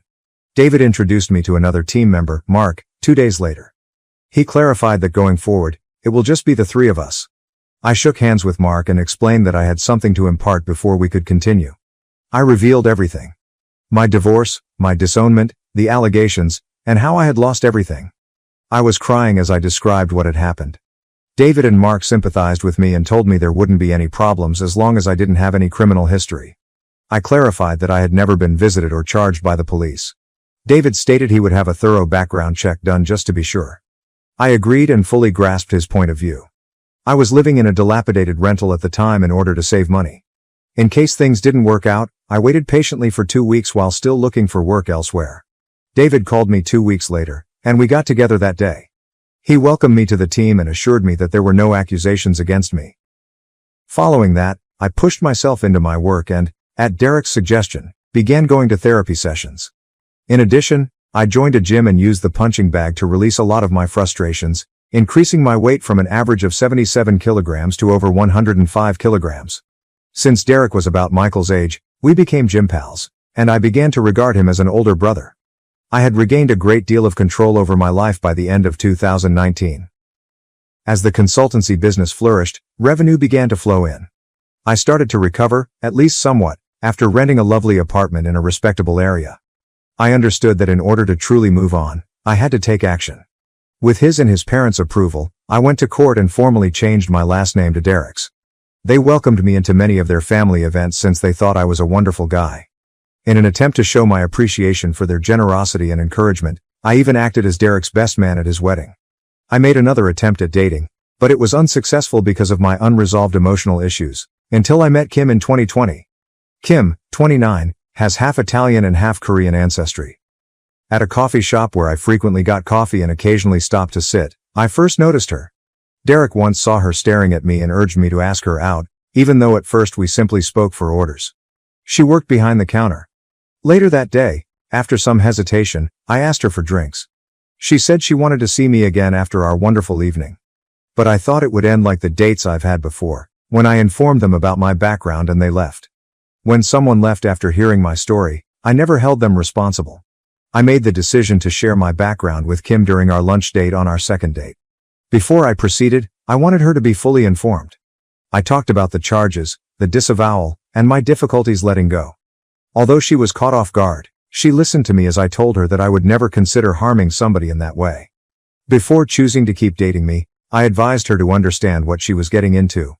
Kim contacted a few days later and requested a meeting. She told me she trusted me and wanted to try our connection when we first met at the coffee shop where she worked. I couldn't think someone could welcome me in spite of everything, so I was doubtful and even started crying. We took our relationship seriously and found great pleasure in each other's presence. I felt like I was finally getting well for the first time. I even traveled to Europe with Kim for my first vacation in years, and it was incredible. We maintained continuous phone and FaceTime communication during the 2021 epidemic. Kim asked if she could live with me when things started to settle down in the second half of the year. I concurred because she was having trouble finding employment when her position at the coffee business terminated. I recommended that Kim look into launching a food business because she was an amazing chef. With her parents' help, Kim was able to establish a cloud kitchen by the middle of 2022 and start delivering food to the surrounding areas. Our lives were going well together. Even though I was still dealing with some mental problems, I no longer had suicide ideas. But sometimes the dreams persisted. Kim declared her pregnancy in February 2024. I experienced a wide range of feelings, including grief for the family I had lost, dread of beginning over, and immense delight. Emotionally, I was all over the place. After Kim reassured me, we eventually dozed off together. Kim was ecstatic when I proposed to her shortly after. My life seemed to be finally heading in the direction of stability and serenity. Preparations were underway as we decided on a mid-June wedding date. I genuinely thought that things were finally improving. I got a call at the end of May from an unidentified number. Someone was crying when I responded. "Hello, this is Amanda," she said. I recognized her voice right away and hung up in a fit of rage. My companion, Kim, saw my look and approached me with worry. I struggled to contain my anger and tears as I described who it was. Kim picked up the phone and put it on speaker when it called again. The man who answered the phone identified himself as Amanda's fiancé. Amanda wanted to be honest about what had happened in the past, he explained. With tears in her eyes, Amanda called and apologized repeatedly. I was too emotional to reply, so Kim spoke most of the time. "They will call back later," she told Amanda's fiancé. Kim called Derek to come over as soon as the call was over. Derek calmly listened to Kim's explanation of the circumstances. He hugged me and suggested that we set up a meeting at a lawyer's office so that Amanda's confession could be recorded in case it was ever needed. After I called my lawyer and told him everything, he set up a meeting at his office. 3 days after I informed Amanda over the phone, we met at the attorney's office. Amanda appeared completely defeated, and the only person beside her was her fiancé. My lawyer mediated the encounter, which was captured on camera. Kim supported me by sitting next to me. Amanda started going into great detail about what had transpired. The main point is this: my brother Michael and Amanda were having an affair in secret in 2016. The whole scheme to frame me was planned by Michael. He purchased a new phone, took my profile photo from WhatsApp, and used it to fabricate screenshots of my chats with Amanda. Amanda loved him and would do anything for him, so she agreed to the plan.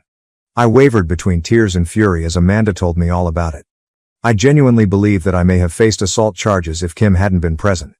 Even though my lawyer tried to be kind, Kim, who was angry and probably made worse by her pregnancy, gave Amanda a vicious verbal abuse. I fought back tears and rage as I questioned them why they were coming forward to tell me this. Kim also turned to Amanda's fiancé and warned him, "If you still marry this human garbage, then you deserve whatever happens." Mark, Amanda's fiancé, clarified that while they were intoxicated a few weeks prior, Amanda blurted out that she had assisted an ex in ruining a marriage. She eventually came clean after he pressed and questioned her about it repeatedly.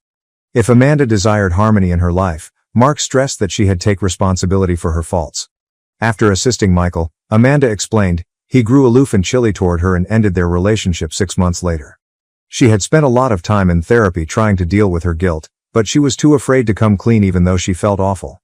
My lawyer intervened after everything was explained and recommended a 20-minute respite before proceeding. My lawyer went over my alternatives while Amanda and Mark went out. He clarified that I had sufficient proof to file defamation lawsuits against Michael and Amanda. Even though I was furious, I made the decision that this would not interfere with my impending wedding. In order to prevent causing trouble with my ex-family, I informed my lawyer that I would handle this after the wedding and told Amanda not to notify anybody else. Kim gave me a hug after the meeting and told me that she trusted her gut and that she felt relieved. I felt the same way she did. David and Derek were both my best men at our tiny wedding, and we then traveled throughout Europe for 3 weeks on our honeymoon. We both had an incredible time. During the honeymoon, I was able to enjoy myself, but the nightmares increased in frequency. Kim was there for me no matter what. I talked to my therapist about these emotions, and she said that in order to get closure, I would eventually have to face my former family. After giving it some thought, I made the decision to get in touch with Amanda once more in July. I offered her a means of avoiding financial catastrophe, but I also informed her that I intended to pursue legal action in light of her comments. I told her to go to Emily's office by herself and tell Emily what she had told us at the lawyer's office. During the talk, Amanda broke down in tears and disclosed that Mark had abandoned her. Although I hoped I could feel sorry for her, I informed her that I couldn't. I also mentioned that my brother was the target of karma, which had finally come up with her. It was a few days later that Emily texted me. I had always emailed her birthday greetings and wishes on our daughter's birthdays and holidays, even though I was blocked. I hadn't heard from her in 8 years until this communication. She wanted to speak with me. I told her I would give her a call in a few hours because I didn't want to have this chat by myself. With Kim by my side, I went home and made the call. I could hear Emily crying violently as soon as she picked up the phone. Once she had calmed down, she apologized and said how awful she felt. I was able to keep my cool and tell her how much it stung to know that she didn't think highly of me because she had fallen so readily into Michael's trap. I inquired about my girls with Emily. They were doing great, she remarked. She said it was 2 days ago when I inquired when she had met Amanda. She acknowledged that it took her a long time to realize how swiftly she had cut off contact with me and how mistaken she had been. She alerted my ex-parents to Amanda's revelation right away, and they were equally as shocked. They all wanted to get in touch with me, but Emily insisted on apologizing first. I informed her that her actions were really hurtful. "What about the golden child, Michael?" I asked her. "He was expelled from the residence," she disclosed. That made me laugh. Emily then revealed even another shocking detail. Michael had been her support system at that period, and she had married him a year after our divorce was official. Everything suddenly made sense. It appeared that Michael had never really moved on from her. She also revealed to me that she and him had a daughter. Following these disclosures, I outlined my conditions. In order for Emily to comprehend the type of guy Michael was, I first advised her to contact my extended family and tell them about all he had done. Second, I made it clear that, while I intended to co-parent my 2 kids, I had no plans to make amends with her beyond what was required for our daughters. Third, I told her that I wanted to face my ex-parents face-to-face and that I would text her the time and date of our meeting. Knowing that Kim's pregnancy may have caused her emotions to be all over the place, I gave her a hug after our talk. Kim wept for us both, but I controlled my own feelings. We dozed off while holding each other. My phone was off when I woke up the following morning. I discovered a deluge of notifications after charging it, including hundreds of messages and more than 150 missed calls. Additionally, I was added back to the family group chat, where everyone was expressing regret. Messages from former friends also arrived throughout the course of the following few days, apologizing for making snap judgments. All I could say in response to the family group was that I was an outsider now and would stay that way because I had been disowned nearly a decade earlier. I informed them that my terms and timing, not theirs, would determine whether or not I forgave them. I quickly exited and asked not to be added back to the group. A few relatives attempted to criticize me, expressing their disappointment with my response. After being so eager to assume the worst, I shut them down by telling them they had no right to criticize me. I instructed them not to get in touch with me until I first contacted them. After a few weeks, I gave Emily a call and asked her to come over for the weekend so I could have a good look at my girls. As resolute and fierce as ever, Kim demanded to meet her stepdaughters as well. She was resolute despite our arguments, which usually involved my attempts to persuade her to take care of herself due to the pregnancy. After a while, I gave in. At a public park, we first met. Despite her somewhat unkempt appearance, Emily had tried to look professional for the meeting. I got to see Olivia and Chloe for the first time in 8 years. They were so much bigger now. Since I had been restricted from all social media and communication channels, my phone was the only place I had any recollection of them. Emily came to me in tears and attempted to give me a hug, but I stopped her by raising both of my hands. Afterward, I presented her to Kim as my spouse. In the park, she collapsed into a weeping mess. We sat down close by as Kim stepped up to console her. I sobbed while giving both of my girls firm embraces. Since they had always known Michael as their father, my daughters were naturally conflicted when they learned about me for the first time. But seeing me triggered a flood of feelings. There was a great deal of talking and crying. By nightfall, Emily and I were exchanging life updates. She disclosed that because he had provided for her at that period, she had married Michael a year after our divorce was official. For the first few years, he had looked after her and the girls, but everything finally broke apart. Michael was forced to close his landscaping firm completely due to the epidemic, and it never turned a profit. Even though his parents were now using their funds to make ends meet, Michael resisted starting anything new. Additionally, Emily informed me that she was divorcing Michael because she could no longer bear to see him. It had nothing to do with me, but I told her she could do whatever she wanted. I outlined my goals for the future. In order to aid in our collective healing, I first requested that Olivia and Chloe join me for family therapy sessions. It was time to make amends for the loss of their biological father. Second, I wanted to spend weekends with Kim and be involved in their life, but I told them that this would have to wait until after the baby was born, because I needed to spend the time I had left with the new baby. Finally, Emily said my parents wanted to get in touch with me. They were not my parents, I told her, and I had the letter they sent with the divorce papers as proof that they had disowned me. Nevertheless, Kim and Emily both urged me to meet them, claiming it could provide me some closure. I reluctantly consented and informed Emily that I would choose the time and location of the meeting. In order to spend more time with my girls, I requested Emily to spend the night in the city and made reservations for her at a hotel. We spent Sunday together the following day, taking in the sights of the city and having a good time. Olivia and Chloe both hugged me tightly before I left, and I told them I would see them the next week. I informed Emily that I would come to the girls' family therapy sessions, saving her the trouble of driving them. We had a successful initial introductory session, and my therapist recommended a counselor in their city. The therapist told me that Olivia and Chloe would eventually have to find out what my ex-brother Michael had done. I told her it would happen eventually, but I still consented. The therapist also recommended that I share my tale here and look for other viewpoints on my circumstances. To be honest, I might not have progressed this far if Derek hadn't pushed me. What should I do next? That is the question I have for you. Even though I call my ex-parents, I still harbor feelings and emotions for them that I intend to address eventually. I don't know how to interpret that or whether it makes sense. How do I handle Michael? Should I file a defamation lawsuit against him even though I doubt I'll ever want to see his face again? I'm worried that anything I do to him could have a detrimental effect on my ex's daughter, as I know he has one. I will do my best to answer any inquiries you may have. My ex invited me to his wedding to show off his rich fiancé, but my unexpected +1 turned the tables spectacularly. I'm a 22-year-old woman who met Dylan, a 30-year-old man, while we were both working part-time at Starbucks. Dylan was paying off his student loans at the time, and I was still in college, saving money to move out of my parents' house permanently. Due to their excessive gambling, his parents had accrued large debts and were unable to provide for him. We first became close by talking about our families, but after a while we discovered that we actually enjoyed being together. 2 years later, I graduated and had saved up enough cash to live independently. Dylan, however, had not been able to leave his parents' home because he was still having trouble paying off his student loans. I invited him to live with me. But he was unable to pay even his portion of the rent because of his debts. I agreed to pay 80% of the rent, and he would pay the other 20%. He gladly agreed. We divide utility costs equally, excluding rent. Dylan and I worked at separate companies. I had a corporate career with a flexible schedule, while his job was hands-on and required him to be on site for extended periods of time. As long as I achieved my goals, my supervisor didn't object if I worked from home. Dylan was frequently unable to assist around the house due to his rigorous work schedule. I therefore cleaned, cooked, did the laundry, and did the dishes. Since I knew how hard his job was, I didn't mind doing the majority of the housekeeping.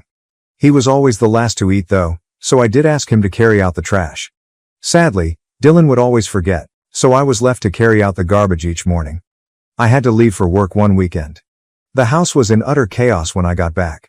Empty food packets, chocolate wrappers, and unwashed dishes littered the kitchen counter. The trash hadn't been removed, and the wash had accumulated. I just wanted to relax after a hard day at work, but the clutter was intolerable. In the hopes that Dylan would notice and value my efforts, I cleaned all evening. He stated he missed me and gave me a warm welcome when he got home, but he didn't appear to notice the change in the house. Instead, he sat down to watch his game right away, which made me feel dissatisfied and undervalued. I started crying. For the first time, I realized how little he appreciated me, whether it was because of his lack of appreciation, his tiredness, or his insomnia. Is something wrong? Dylan questioned, looking back. I told him I was ready to go to bed and shook my head, acting as like nothing was wrong. I reminded him again to take out the garbage before I went upstairs. He replied with a nod. As anticipated, the rubbish was still present the following morning. I became irate when Dylan asked me for breakfast as he entered the kitchen. If he wanted to eat, I told him he could prepare his own food. I lost it when he accused me of being impolite. He was worthless around the house, so I screamed at him. He implored me not to be so theatrical and blinked as though he had done nothing wrong. After inhaling deeply, I questioned him about why he never took out the trash. I forgot, he responded nonchalantly. After that, I asked him what he really did around the house except coming home and drinking beer while watching TV. He started out by saying that he deserved some downtime because he was constantly exhausted after work. After agreeing and nodding, I questioned. How about me? I reminded him that I cleaned the house, cooked for the two of us, did the laundry, and even ironed his shirts for the week after I got home from work. I asked him to take out the trash, and that was all. Dylan said he never requested me to perform such things, so he dismissed me. He continued by saying that his job was really difficult and that I should be able to relate to him and support him as his girlfriend. He even attempted to defend his position by saying that his mother had always treated his father in the same way. I was enraged to hear this. I became aware that, even though we weren't even married, I was allowing him to take advantage of me in spite of all the work I was doing to keep the house in order. I gave him a direct look and informed him that I would no longer be helping him around the house. We were meant to be equals, and I wasn't his mother. I told him he had to prepare his own meals, clean up after himself, do his own laundry, iron his own clothing, and take out the trash. He began to object as his eyes grew wide, but I stopped him with a raised hand. I also told him that he had to pay half the rent or leave. Incredulous, Dylan questioned the source of this. I clarified that I was fed up with putting in so much effort for him and not feeling valued. I left the house since I was running late for work, but he seemed to want to dispute. I had never set such firm boundaries in my life before, and I didn't feel bad about it. I followed through on my promise to do no more than clean up after myself. Seeing him fumble about the home to find clean clothing or iron his shirts before work was strangely pleasant. He didn't take out the garbage or clean the utensils, thinking I would do it for him later, but I said no. I chose to eat from takeout boxes so I could conveniently dispose of my trash without having to step into the kitchen when the dishes began to build up and the smell grew intolerable. Dylan made multiple attempts to speak with me, urging me to be a good partner and look after him, but I remained steadfast and uncompromising. When it came time to pay the rent, I told the landlord that Dylan would cover the other half and gave her my 50% up front. When he got home, he was furious and yelled at me to keep paying the same 80%. Reminding him that he never showed gratitude when I did, I firmly declined. I had finished assisting him. Despite his best efforts to make excuses, he was eventually forced to give the landlord his portion of the rent.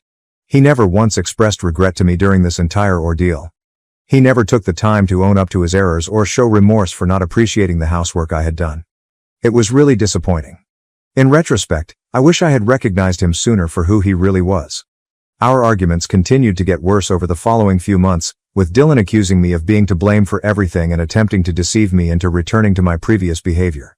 For Dylan, my promotion at work seemed to be the final straw.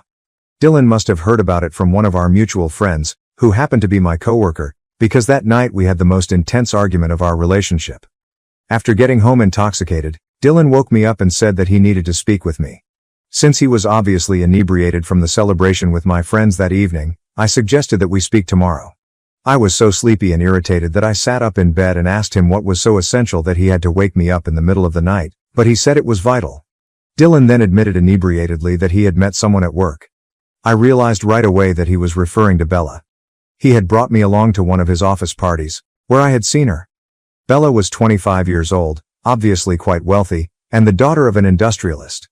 Her father's insistence that she required work experience was the only reason she worked.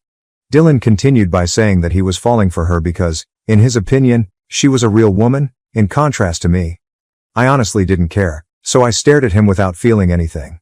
We were really just roommates at this time, and I knew that our relationship had been deteriorating for months. He went on to discuss his feelings for Bella, but I interrupted him in the middle of his statement. I told Dylan that I was pleased for him and didn't care if he was dating someone else.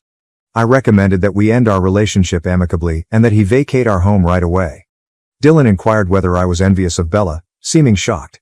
Telling him that I was genuinely relieved he had met someone else so I wouldn't feel bad about ending our relationship, I shook my head and grinned. Anger made Dylan's face flush. He said that my promotion had made me more self-assured. I told him calmly that our connection had nothing to do with my advancement. I had just come to the conclusion that we were no longer compatible during the last few months. I clarified that I could understand his desire to see someone else because we had evolved into more of a roommate than a love partner. Dylan began yelling, which surprised me because I assumed he would be relieved. He claimed to despise modern women, who show off their careers, like me. He said Bella was a lot better woman because all she wanted was to marry and have kids. I remained composed and reminded him that every woman had different requirements in spite of his yelling. I loved my job, but Bella might not care as much about it because she comes from a wealthy household. I advised him to be with Bella if he desired someone similar to her.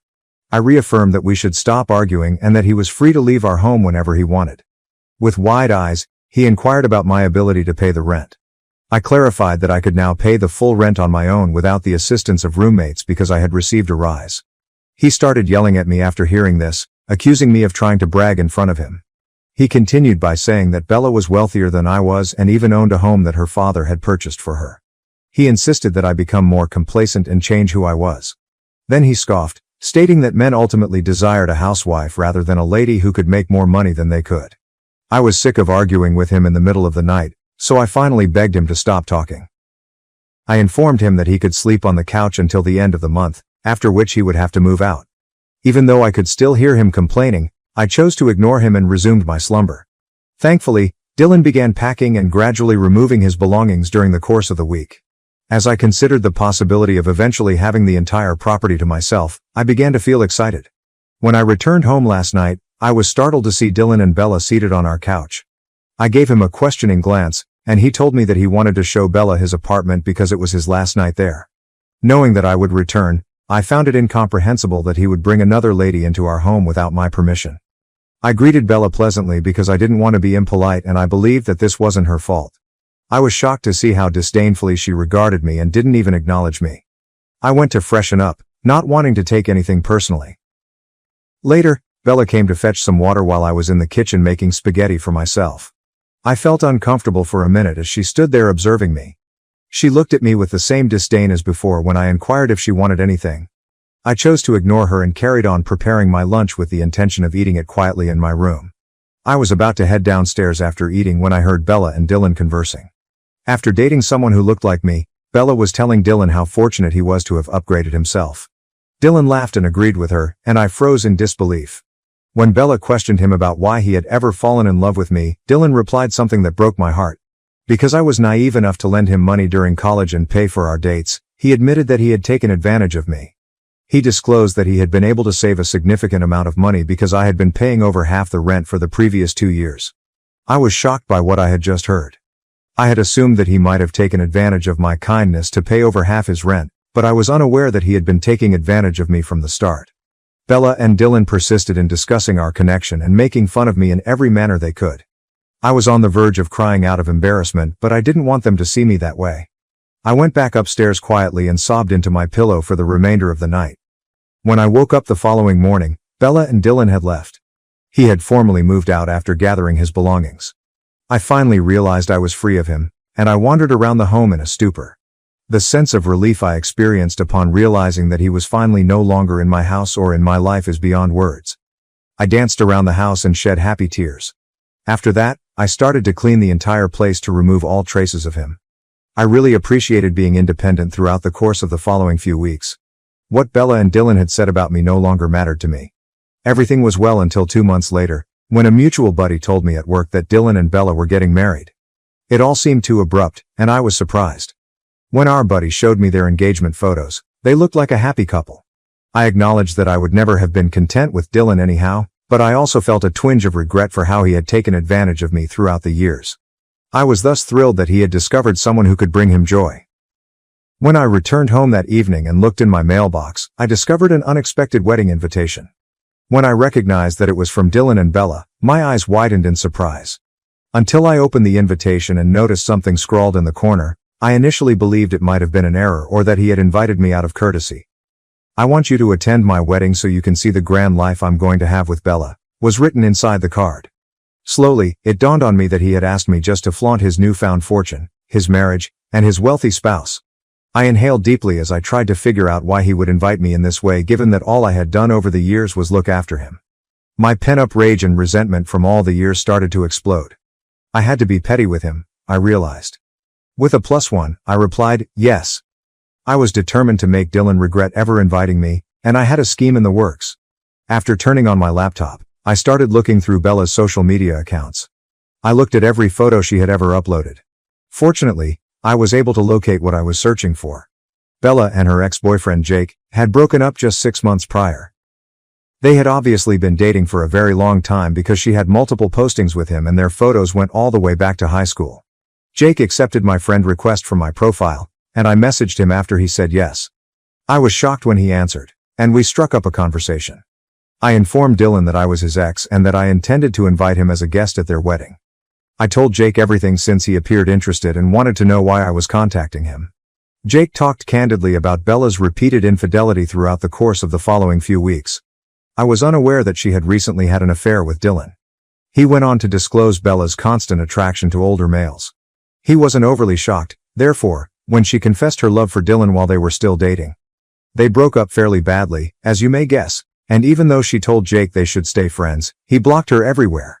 He looked to still be in love with Bella based on the way he spoke about her. I also shared with Jake my own story of Dylan's abuse of me throughout the years. I opened up to him about everything that Dylan had done to me and how Bella and Dylan had teased me. When Jake learned how Dylan had spoken about me and treated me, he was horrified. Jake listened to everything and eventually consented to come with me. I became excited when I imagined how my ex and Bella would have looked when they spotted me at their wedding to Jake. As anticipated, Dylan's eyes widened as he saw me entering with my special guest on the wedding day. He must have known right away that Jake was Bella's ex.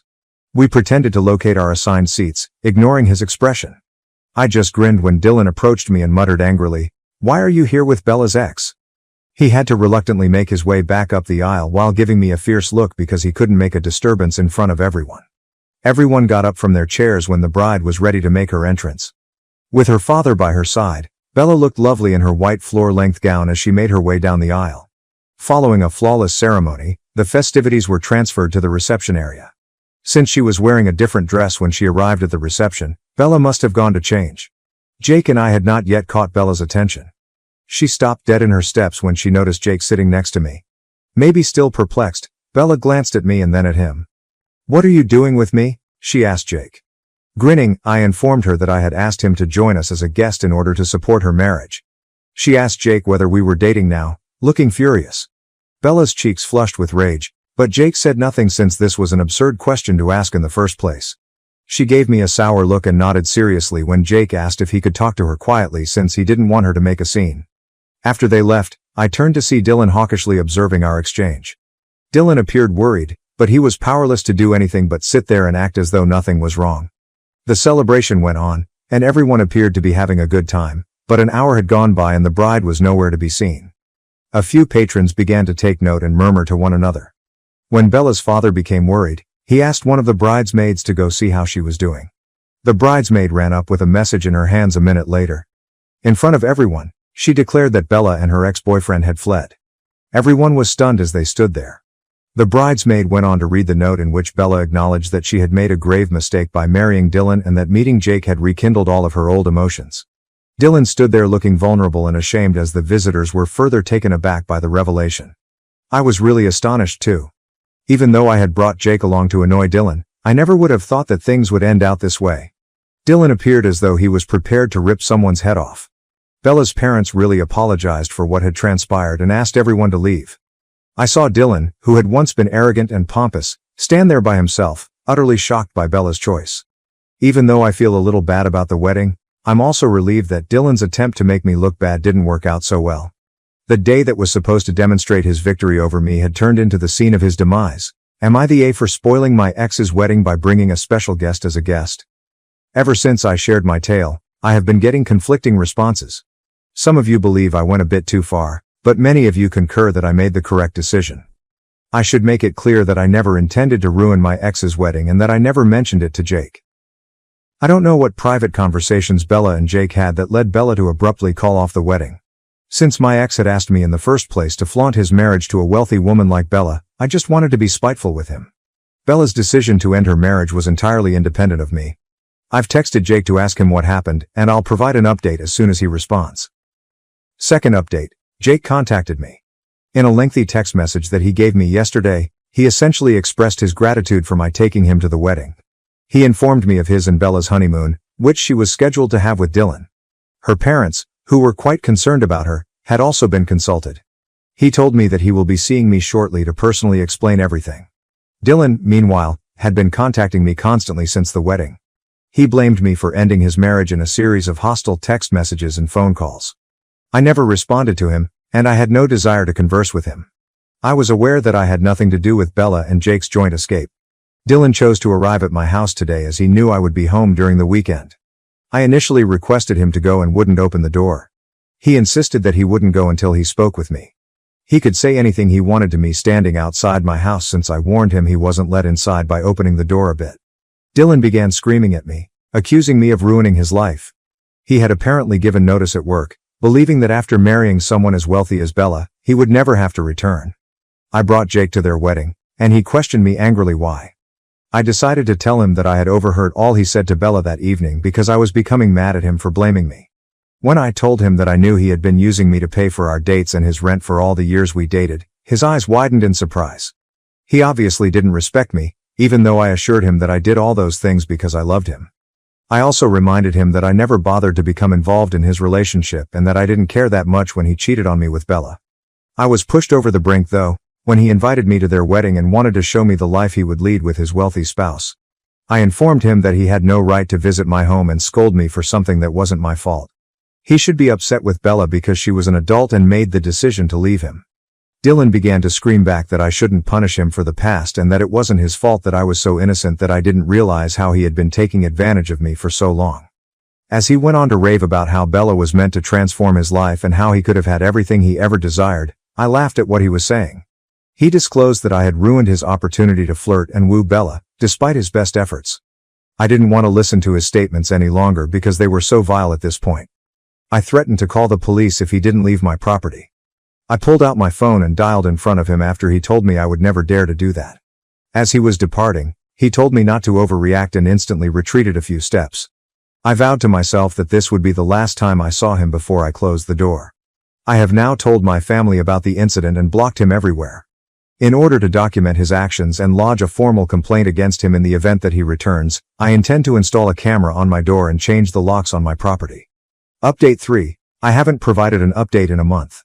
I didn't have time to respond to everyone who has been messaging me to inquire about whether Jake and I had ever met because I've been so busy at work. I'm glad to say that we did at last. A week ago, Jake said he was ready to chat and invited me to lunch. Bella was seated behind him when I arrived at the location. I thought Bella was coming to pick a fight with me, so I instantly braced myself. To my amazement though, she greeted me with a warm grin and a kind word when she spotted me. Jake reassured me that she was merely there to apologize, even if I wasn't really sure why she was there. Bella nodded and really apologized for her previous words toward me. She continued by telling Dylan her story. She disclosed that she would constantly receive a lot of attention and kindness from Dylan at work. They spent a lot of time together due to their hectic work schedules, and Dylan would often gripe about me and our relationship. He would express his dissatisfaction and his wish that he had a woman as attractive as Bella. She acknowledged that every time he gave her a compliment, she felt gratified and began to feel sorry for him. She got overly passionate and even slept with Dylan during a difficult time when she and Jake were going through a difficult time. Dylan then persuaded her to end their relationship by claiming that Jake wasn't suitable for her. Dylan kept messaging her, telling her that she was ideal for him and that they could live together. She eventually ended her relationship with Jake because she felt bad about cheating on him, and she believed that she could be content with Dylan even if they were different in age. Bella went on to describe how seeing me made her feel uneasy. She acknowledged that she coveted my independence and the fact that I didn't actually require a partner to look after me. She expressed regret for offending me. I explained to her how hard I had worked my entire life to get to where I am now at work and that I could understand her perspective. Her eyes were downcast as she nodded seriously. After that, I asked her to describe what had transpired at her wedding to Dylan. She admitted that she was taken aback to see Jake when I took him to the wedding. She had never felt the same way about Dylan until she saw his face and understood how much she still loved him.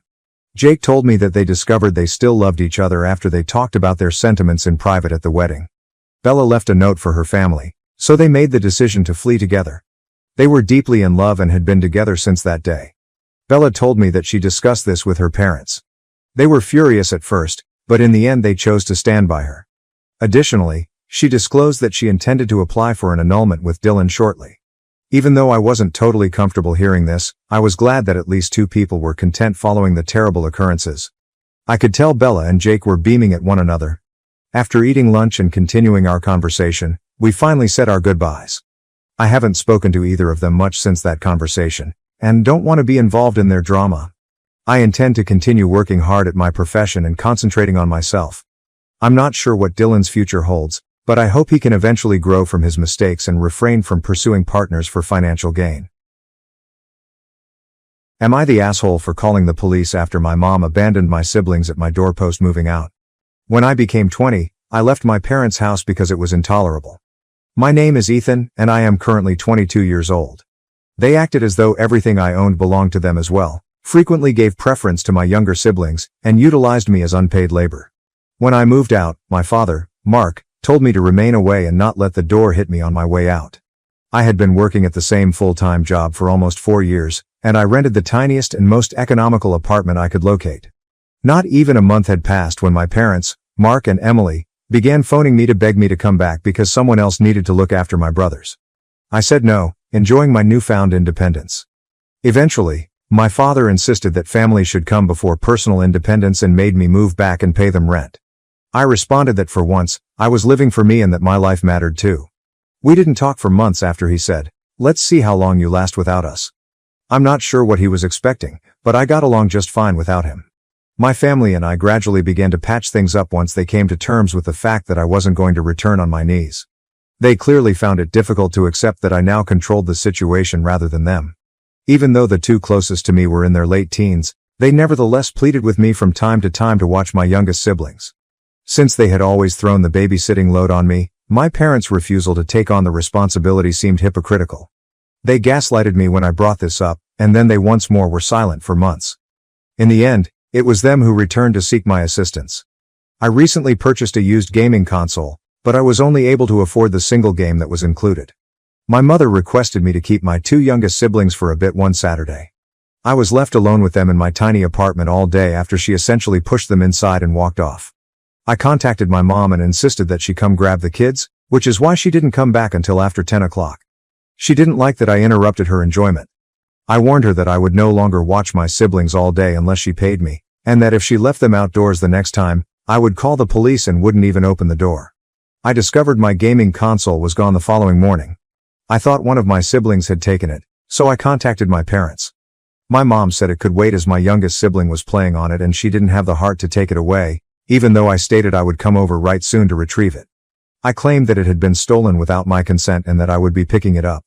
As fast as I could, I rode my bike to their house. My sibling was crying when I got there since they were missing the charger and the console's battery had died. When I asked for it back, my father took it and told I could have it back if I helped out more with my siblings. I wasn't bluffing when I informed him that I would call the cops if he wanted to play that game. He refused to back down until I began making phone calls. My mother shouted, "Hold on." I swiftly reclaimed the console from my father. She claimed it wasn't worth having the cops come on them, but he called her a traitor and insisted she give it back to him rather than to me. I assured them before I left that I would not think twice about calling the police if this occurred again. They could purchase their own gaming console if they truly wanted one for my siblings. My father, Mark, screamed that I couldn't treat him in such a disrespectful manner. I retorted that I'm an adult, but he's never bothered to treat me with any respect, and I'd had enough. He then yelled at me to turn around and face him as I left. At the moment, they are once again silent. I once received a text from my mom, Emily, pleading with me to continue watching my siblings. Since I wasn't doing it for free anymore, especially after they stole from me and attempted to prevent me from reclaiming my property, I told her that if she really wanted me to babysit, she could pay me, but I would only accept the money up front. I am not their property. They can either adjust or become disoriented since I am an adult with a place of my own and a life of my own. Since that text exchange more than a week ago, none of them have gotten in touch with me, which is okay. They are capable of handling their own mess. Update. It's unbelievable that I completely forgot about this account for almost a year, but I happened to stumble upon my original post when browsing Reddit videos online. I've returned to provide an update after realizing that I completely neglected to do so. Toward the end, there will be some light fighting and police intervention. I thought I'd bring it up even though I'm not sure if that counts as a trigger warning. I recently wrote about my parents' refusal to return my gaming console after one of my siblings stole it, as some of you may be aware. If my parents ever drop my younger siblings off at my door without asking again, a lot of commentators advise contacting the police or CPS. I waited and waited, but it had been around 3 months since my mother had last called, and I wouldn't watch my siblings for free. Then it came at last. When my parents unexpectedly called to ask me to watch the kids, they pretended if the previous console incident had never occurred. I informed them that it had to be a day when I was off from work and that I would not babysit unless they paid me. I no longer had Saturdays off due to a change in my schedule. Since they most frequently asked me to babysit on Saturdays, I really asked my boss for it. Additionally, it was more cost-effective for me to take on an additional shift. As usual, my dad became enraged and told me to man up and lend a hand. As he usually promised to do at my age, I pointed out that he should stop acting as though he controlled me and that, in a technical sense, I was manning up for myself and my own life. However, he dumped a lot of his duties on me and worked on Saturdays so he could forget about them. I was finished with their demands, as far as I was concerned. My mother grabbed the phone away from him after he began screaming into it. Since Sunday is my sole day off, I stated that I could only watch on Sundays and that I would only do so if I was paid $40 and my siblings' lunches, dinners, and snacks were prepared in advance. Since feeding them isn't my responsibility, I wasn't going to waste my money on it. I also made it plain that I would call the police to retrieve anything that was taken from me, such as my console the previous time it was stolen. To make it easy for the authorities to verify that it is mine, I kept the receipt from the time I purchased it and wrote down the serial numbers. My mother became enraged and began to curse like a sailor who had just lost a tooth. Before she discovered I wasn't answering and began insisting I say anything, I let her vent while essentially ignoring the phone. My demands were Sundays only, $40, and prepackaged food, or else they could forget about it, I said to her and my father. On the other end of the line, there was a moment of astonished quiet. My mother then blasted me once again, claiming that my younger siblings, who are 13 and 16 years old, had to take over for me because I was no longer there and they needed a vacation. "Oh, like how you guys gave me breaks?" I asked, laughing. As never before. My mother attempted to claim that because I was the eldest child, things were different. I explained to her that it wasn't different at all. I had lost out on a lot of my youth because they had parentified me. It is hypocritical of them to pretend as though I should take over again now that I am living on my own without them. The two teens living with them are capable of doing anything I used to do. My mother went into victim mode and said that my adolescent siblings were disobedient and unheard. Since I was too busy living my life, I informed her that their issues weren't mine and that they needed to find another daycare provider. My father returned to the phone and began to scream at me once more. He was simply blowing hot air and not actually saying anything, so I just laughed at him. My mother retrieved the phone and begged me again. I restated, $50, prepared food, Sundays only, and I would not think twice about calling the police if I received threats or had any of my belongings stolen. My parents began arguing loudly at one another about what to do, so I told them to figure it out and get back to me later. I hung up after that. For a time, radio silence returned. A few weeks later, I was getting ready for work on a Saturday morning when I heard a loud, quick knock at my door, the kind where you can tell they're using both hands. I've heard my mom knocking for years to let me know she was there, so I'm familiar with the sound. What sounded like someone rushing noisily along the hallway after the banging. Hearing my two youngest siblings arguing and tapping on the door themselves, I listened through the door. My mom had just run off, leaving them outside the door. I had a straightforward strategy for this because of all the warnings I received after my last post. I simply rolled down my window, got out, and left. I can easily climb out of the window by just ripping the screen out of my ground-level apartment. I contacted my neighbor, a kind elderly woman who enjoys having children, who lives a few doors down, and gave her the scoop. She has long been aware of my predicament with my narcissistic parents, and she phoned the police so I could inform them that two children were left in the hallway after their mother beat on a door and fled. Let's just say that my siblings were picked up by the cops. Later, I got a call from my parents, who were very upset. I asked them what they were so upset about, acting as though I had no idea. When I inquired if my mother had simply left my two youngest siblings at my door without anyone answering, she completely acknowledged that she had left them there for me to watch before running away. She explained that I was already out because I had to work on Saturdays. After a few moments of silence, my mother screamed, "How in the world was I meant to know that?" I retorted that she was solely to blame and that she had practically left her children at my door, hoping that I might have been home on a day that I had previously informed her I worked on multiple occasions. By forcing me to watch them, she was attempting to make me miss a shift. She began offering justifications, but I told her that what she had done was unacceptable and immature. I waited for her to stop weeping for a while before asking if she was finished. She reverted to her hostile demeanor and kept shouting. She shouted that she was being charged with child abandonment by the police. She left the children in the hallway, so I replied that wasn't really my fault. Then I said that if I had been at home and she had refused to come back for the kids, I would have called the police on her too because I had already informed them that I now worked on Saturdays and I didn't want to be forced to babysit anymore. She continued to argue pointlessly for the remainder of the call, which didn't really accomplish anything. In the end, my mom just received a fine and a slap on the wrist because she persuaded the police that she genuinely believed I was home. At least that's what my next sibling claimed when he contacted me. The fact that she had to pay a fine should make her reconsider leaving children at my door and fleeing again, but I'm not sure how much it was. Since my dad was at work and said he didn't know she was going to leave my brothers at my door, he wasn't charged. He was reportedly furious with my mother for doing it. I couldn't stop laughing at this pot and kettle scenario. However, I suppose I must give my old guy credit because he had never done what my mother did. In any case, my mom now has a police record, which is, in my opinion, a first strike in the eyes of the law. Thanksgiving was the turning point after that. I was completely anticipating my parents' invitation to be a trap of some sort. It was too. My dad pretended to be in control while he sat at the table smoking a cigarette during supper.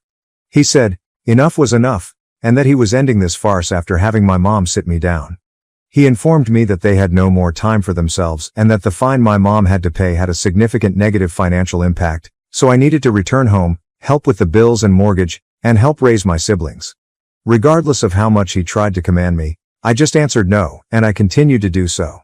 Even though he's a big man, he became so enraged that he actually attacked me. Fortunately, I'm not either, having acquired some amateur fighting techniques and been going to the gym for months. When he came at me, I kicked him quickly in the balls because I was wearing steel-toed boots too, and then I struck him hard enough in the face that he fell to the ground in an instant. He landed with a loud thud and clutched his groin, vomiting from the pain. I then informed my parents that I could easily prove he attacked me first because I had my phone filming in my pocket the entire time. I complied with my dad's order to leave his house and never return, but not before stealing a turkey leg from the plate and riding home to eat it. The only people who have phoned or contacted me since are my siblings. I marched out like a boss, they claimed, and now dad's poor balls are the subject of constant jokes in the house. I was invited to return for other holidays after spending Christmas with a friend's family. Update: my parents blame me for losing the baby because my mom was pregnant. I now see why my parents attempted to have me return home for Thanksgiving. I have just learned that my mom was expecting her 6th kid. First of all, shortly after my last post, one of my siblings discovered my Reddit account and showed it to our parents. In response, my parents stormed into my apartment and yelled at me, accusing me of being a horrible parent and of arranging for my mom to be detained. Yes, they are. Standing in my doorway, I yelled at them for all they had done, including putting my siblings at my door on a day when they knew I was at work. In any case, that is poor parenting. I would have called the police on mom when she left the kids at my door, so it didn't really matter that I set them up, it wouldn't have mattered in the end. I replied that behavior alone confirms my belief that they are bad parents, and my dad appeared to be about to raise a fist in my direction.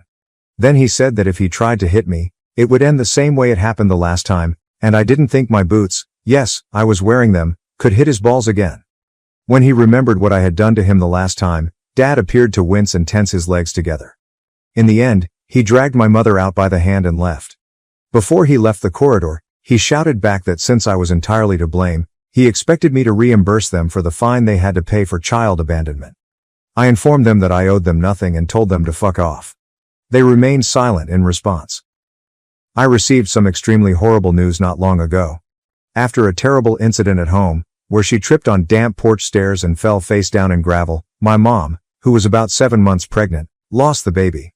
To be honest, when I saw her before that, I had no idea she had been pregnant. She's always been awkward and a little heavier than average, not fat, but just enough that it's hard to tell if she's pregnant or not. She definitely wanted someone to blame because this was her first miscarriage, which is heartbreaking. I destroyed the family by not assisting them and by costing them a lot of money, therefore in her opinion, someone had to be me. She was on crutches when she and Dad returned to my place to accuse me of being the cause. I didn't come home to help when they needed me, thus she lost the baby. I called them out on their attempts to blame me for something that wasn't my fault and their need for free childcare, which led to a quite heated debate. In any case, I assured them, it's not my fault that they became pregnant again when Mom was 45. Dad was too frugal to ever replace or repair the decaying old porch, so blame it on it. When I said that, my father put his hands on me once more and gave me a stinging right hook. I ultimately kicked his ass again after that. I've continued to train out at the gym, and I've gotten stronger since defeating him during Thanksgiving last year. There was no chance for him. My mother's yelling forced me to stop when I lost my temper and broke his nose and knocked out both of his front teeth. My father needed to be transferred to the hospital, so the police called and I was placed in handcuffs. Fortunately, my apartment complex's halls are equipped with CCTV, and I also had my phone camera recording behind me in my unit. When my parents knocked, I began to record. The video clearly demonstrated that I defended myself after my father hit me first. Since it was deemed self-defense, I'm basically safe, but now my parents want to sue me for my dad's medical fees and the fine they had to pay earlier. I defeated Dad, so he won't be able to go to work for a while. He has 2 lost teeth, a black eye, a broken nose, a neck brace, and who knows what else. He is also really upset that he had to shave off his beard. I suppose this makes him even more dead to me because I already thought he was pretty well dead before this. He no longer has the little authority he once believed he had as my father. Because of all the hard work I've put in over the past few months, I'm physically stronger than him and will soon be starting a new job that pays significantly more. I might be able to get a much better place to live after a few years of saving. When my oldest sibling became 19, they called to tell me that I was their hero for beating the living daylights out of Dad and that they were going to leave, just like me. However, my parents found out about my Reddit posts once my next sibling discovered them after hearing about them on YouTube. My mother apparently forced them to show her my post after overhearing them discussing it. They stated she broke items because she was angry. My siblings have expressed regret for letting Mom and Dad know, and they claim that if they had realized Mom was listening, they would never have brought it up. Additionally, both have expressed their happiness that there won't be another child. They already have to handle a lot of my parents' babysitting, which they detest. They acknowledge that they first blamed me for leaving, but they now understand that you have the right to choose your own path as an adult.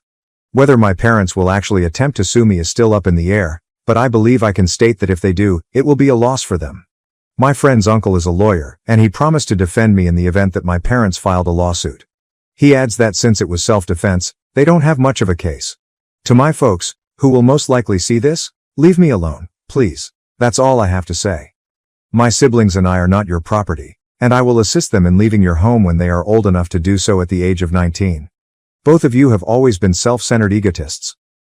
It's not my fault that Mom lost the baby, and it's not my fault that you struggled so much without me around to watch your kids for free. Think of that smashed nose and missing teeth as a good excuse to avoid me in the future. Remember that because of you two, I have only told you a small portion of the nonsense that occurred in my life. I could share story after story about the events in my early years if I so desired. However, I wouldn't be satisfied with it.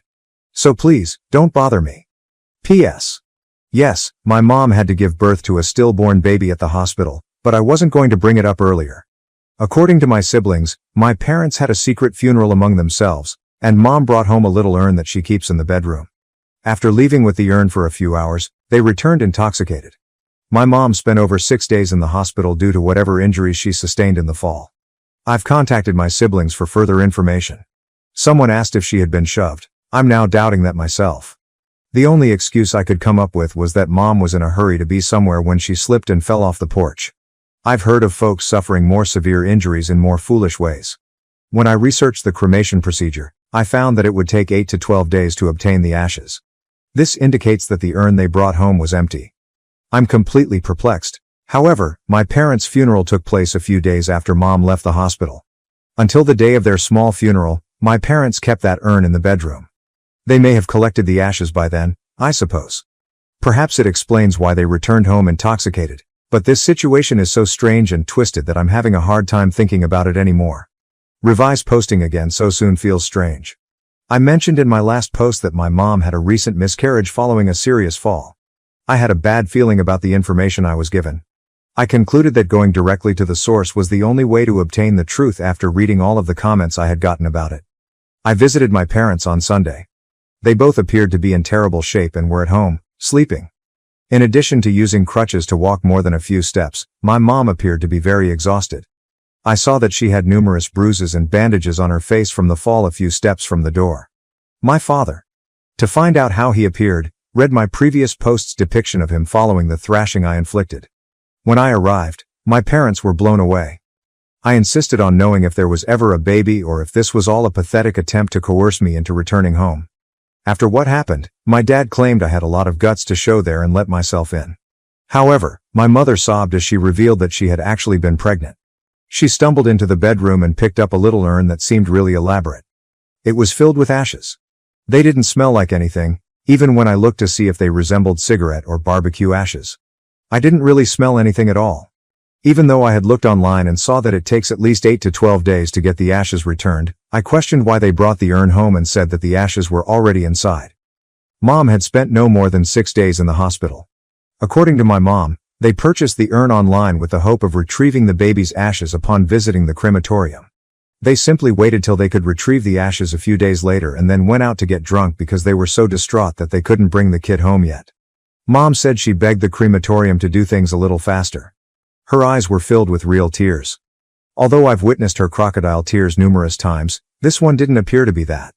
I learned more about my mother's fall and what transpired. She was late for her appointment with her physician, an OB/GYN, or whatever they are called. Mom clarified that she was attempting to get out to her appointment after oversleeping during her nap. Then, as she attempted to down the stairs, she slipped on a toy. About 3 years ago, the porch's guardrails deteriorated and snapped off, and Dad never restored or repaired them. Mom had nothing to cling to then. She fell straight off the porch, hitting the ground with her face and belly first. She even showed me the marks from her landing all over her stomach. She informed me that the child would have been a male. There would have been one more brother in addition to my 2 brothers and 2 sisters. Then Mom told me that because of her age and past injuries, a doctor advised her not to try to conceive again since her body might not be able to take it. It wasn't any easier to hear in person, but I kind of assumed that was the case after some individuals messaged me about it. At last, I posed the crucial query: why did she hold me responsible? Mom began to add something along the lines of, the day they showed up at my apartment was just really, really bad. But Dad interrupted her. It's all my fault, he screamed. I would have been there to help if I had followed his advice and returned home for Thanksgiving, and now I'm responsible for the death of a baby. I screamed back at him, telling him that he was to blame since Mom might not have fallen if he had actually bothered to fix the fucking porch. Furthermore, not that it would have made a difference, he didn't even bother to inform me that Mom was expecting back at Thanksgiving. Instead of taking sides, my mother simply left the room in tears as we kept ranting at one another. My dad was so red that he looked like a lit match. He shouted for me to leave his house and waved his ancient hunting knife at me. He told me I was no longer his son as I was leaving. He was always a bad father, so I informed him that I hadn't seen him as a father in years. I told him before I left that I would be requesting a restraining order and that he would have to deal with the authorities the next time he attempted to harm my siblings in the same way that he had done me. He will lose more than a few teeth, and if he attempts the same nonsense with my siblings as he did with me, I won't think twice about calling the police or CPS. He swore at me from the front door, saying things like, "You son of a..." I retorted that that was a slight to Mom, and he became enraged once more. After that, I saluted him with one finger and rode off on my mountain bike. So, I suppose that's the best response I can give someone. I'm not sure what the truth is if this isn't it. Does it matter now though? As soon as possible, I'm going to file for a restraining order, and once I start earning money from my new work, I'll be seeking to transfer apartments. After this, I'm not sure whether I'll feel like updating again. Unless my parents do something horrible to my siblings, I think I might be done here since I'm just going to be depressed thinking about all of this. I hope I've made my message clear to them. Even though I've already given Dad 2 beatings, he still held that knife with a hint of fear. He thought he was staring at a monster. Perhaps he views me as a monster, but if that means he never harms my siblings, then that's okay. Sir, he will be the monster. I was always overshadowed by my stepmother and stepfather's favoritism toward my stepsister, despite my hard work and achievements. Since I was 15, I have had to deal with my step-parents' blatant partiality toward my stepsister. My mom remarried Robert, 45 million, who owns his own accounting firm, and that's when it all began. Linda, 42F, his wife, is a real estate agent and is always immaculately dressed in fashionable outfits with flawlessly manicured nails. Ashley, 19F, their daughter, is the same age as myself. Almost immediately after we moved in together, the first indications of preferential treatment surfaced. Although there was plenty of room in our suburban Connecticut home for everyone, it soon became obvious that Ashley was the queen. My step-parents made sure Ashley stood out in every manner, even though other parents treat their kids the same way. Everything that came after was shaped by the day of the move. I was assigned the smaller room that faced the brick wall of the neighbor's house, and Ashley was given the larger bedroom with the bay window and window seat. Shopping excursions turned into a distressing reminder of my role within the family. Ashley would shop at high-end stores for designer clothing and new Nike sneakers, while I was told to check out Target's sale shelves. Robert gave me a $50 Old Navy gift card the first time this happened, and I recall standing in the mall watching Linda and Ashley vanish into Nordstrom. He said, "Get whatever you need," and turned to follow them. I will never forget the casual dismissal and the unambiguous message about my position in the family hierarchy. The way they treated us at family time was more painful than the tangible differences. Whenever Ashley talked about her day at supper, Linda and Robert would genuinely listen and lean in to offer follow-up questions. They would hardly look up from their plates when it was my turn to contribute, making merely infrequent mm-hms or bringing up other topics. I once attempted to spread the word about my victory in the school science fair. Linda cut me off before I could finish, reminding Ashley that her costume fitting for the dance recital was coming soon. It was especially annoying when it came to extracurricular activities. Ashley participated in every activity in which she even remotely expressed interest, including private tennis instruction, dance classes, piano lessons, art workshops, and drama club. I asked to join the school's debate team, which only cost $100 to register, but Linda replied, "We need to be mindful of the budget." The following day, they enrolled Ashley in private swimming lessons that cost $200 per hour because she said she liked the water. Our communal restroom turned into yet another battlefield. Ashley's side was filled with pricey Sephora skincare and makeup, while I utilized cheap brands that I purchased with my stipend, which was a fourth of Ashley's. The towels were also different. I used the simple ones from the hall closet, but she had soft monogrammed pairs. She was so upset when I inadvertently used one of her face washes by accident that Linda had to create a lockable cabinet for Ashley's particular items. As high school went on, the gap between our intellectual abilities grew more noticeable. Ashley found it difficult to maintain a B average, whereas I kept straight A's. However, their reaction to our accomplishments was oddly biased. Ashley's favorite Italian restaurant hosted a celebration dinner after she received a B+ on a history test. After I was elected into the National Honor Society, Linda asked Ashley about her cheerleading practice without even looking at the letter. I could never do it justice, but family photos do. Ashley is the focal point of every photo, typically sporting a fresh, stylish outfit. I appear like an afterthought in my own family photographs, always in the background, wearing whatever was on sale. Since Linda had just provided him with Ashley's dimensions and preferences for the shoot, the photographer really questioned whether I was a family friend assisting with our junior year photo session. Holiday festivities turned into just another reminder of my position within the family. Ashley would always have more gifts than I had at Christmas, including high-end gadgets, designer clothing, and whatever else was in style at the time. Typically, I gave useful presents like socks, generic school supplies, or small-value gift cards. Ashley received an iPhone and a MacBook Pro for Christmas last year. I received some clothing from a bargain retailer and a $50 Target gift card. Linda was already documenting Ashley's reaction to her new laptop when I attempted to thank them nevertheless. Their treatment of our social lives was also in contrast. For their get-togethers, Linda would order pizzas and provide fancy refreshments, and Ashley was encouraged to have friends over at any time. I once requested permission to bring 2 friends over so we could study for our finals. "Just keep it down," Linda added, "and make sure they bring their own snacks." "We're saving the good stuff for Ashley's cheerleading squad party tomorrow," she continued without taking her eyes off her phone. There is so much more to tell about how things developed from here, particularly with what transpired with my mom during all of this and how I ultimately received support from an unexpected source. I have been keeping notes on my phone about everything that has happened. If you would want to hear the rest of the story, please let me know. It becomes more challenging, particularly when some family secrets are revealed and college preparations start. In our junior year, things really began to change. I applied for a job at a neighborhood coffee shop after deciding I needed some independence. Ashley reacted right away when I told them over supper. As she gave Ashley another $100 cash for her weekend shopping, Linda nodded in agreement and said, "Oh my God, you're actually going to be a waitress? That's so common." The coffee shop turned into a haven for me. I had coworkers that genuinely recognized me and appreciated my contributions for the first time. After noticing my attention to detail, my manager, Sarah, swiftly promoted me from simple cleaning tasks to drink preparation. I became an expert at managing the morning rush in 3 months. Regular clients would especially wait in my line since they knew I would accurately recall their intricate requests. "You're a natural at this," Sarah would say as she demonstrated new latte art techniques for me. At home, however, Linda and Robert persisted in their apathy, save for when they could make fun of my work. "Careful with that plate, Ashley," Robert would say every night when they were eating. "Don't want you ending up as a waitress."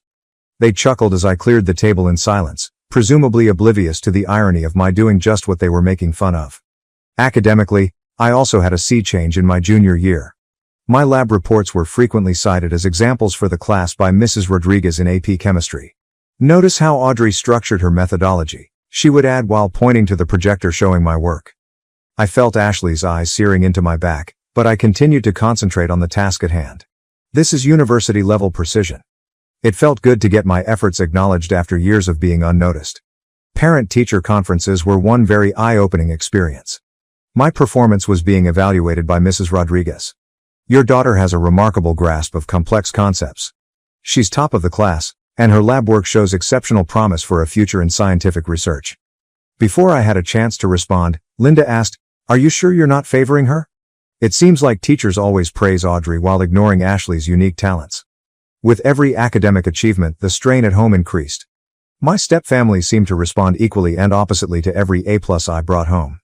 They would swiftly brush over my accomplishments and turn their attention to praising Ashley's most recent participation award or the C+ she worked really hard for. The night that altered everything then arrived.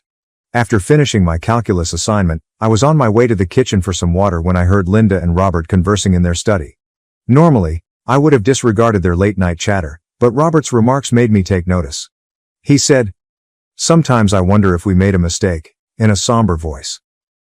Linda said, "What do you mean?" "Having both of them. Ashley would have been enough. She's everything we could want in a daughter. But Audrey, she's just there. We would have been fine with just Ashley." The glass nearly fell out of my grasp. My heart wasn't as fortunate, but I managed to catch it in time.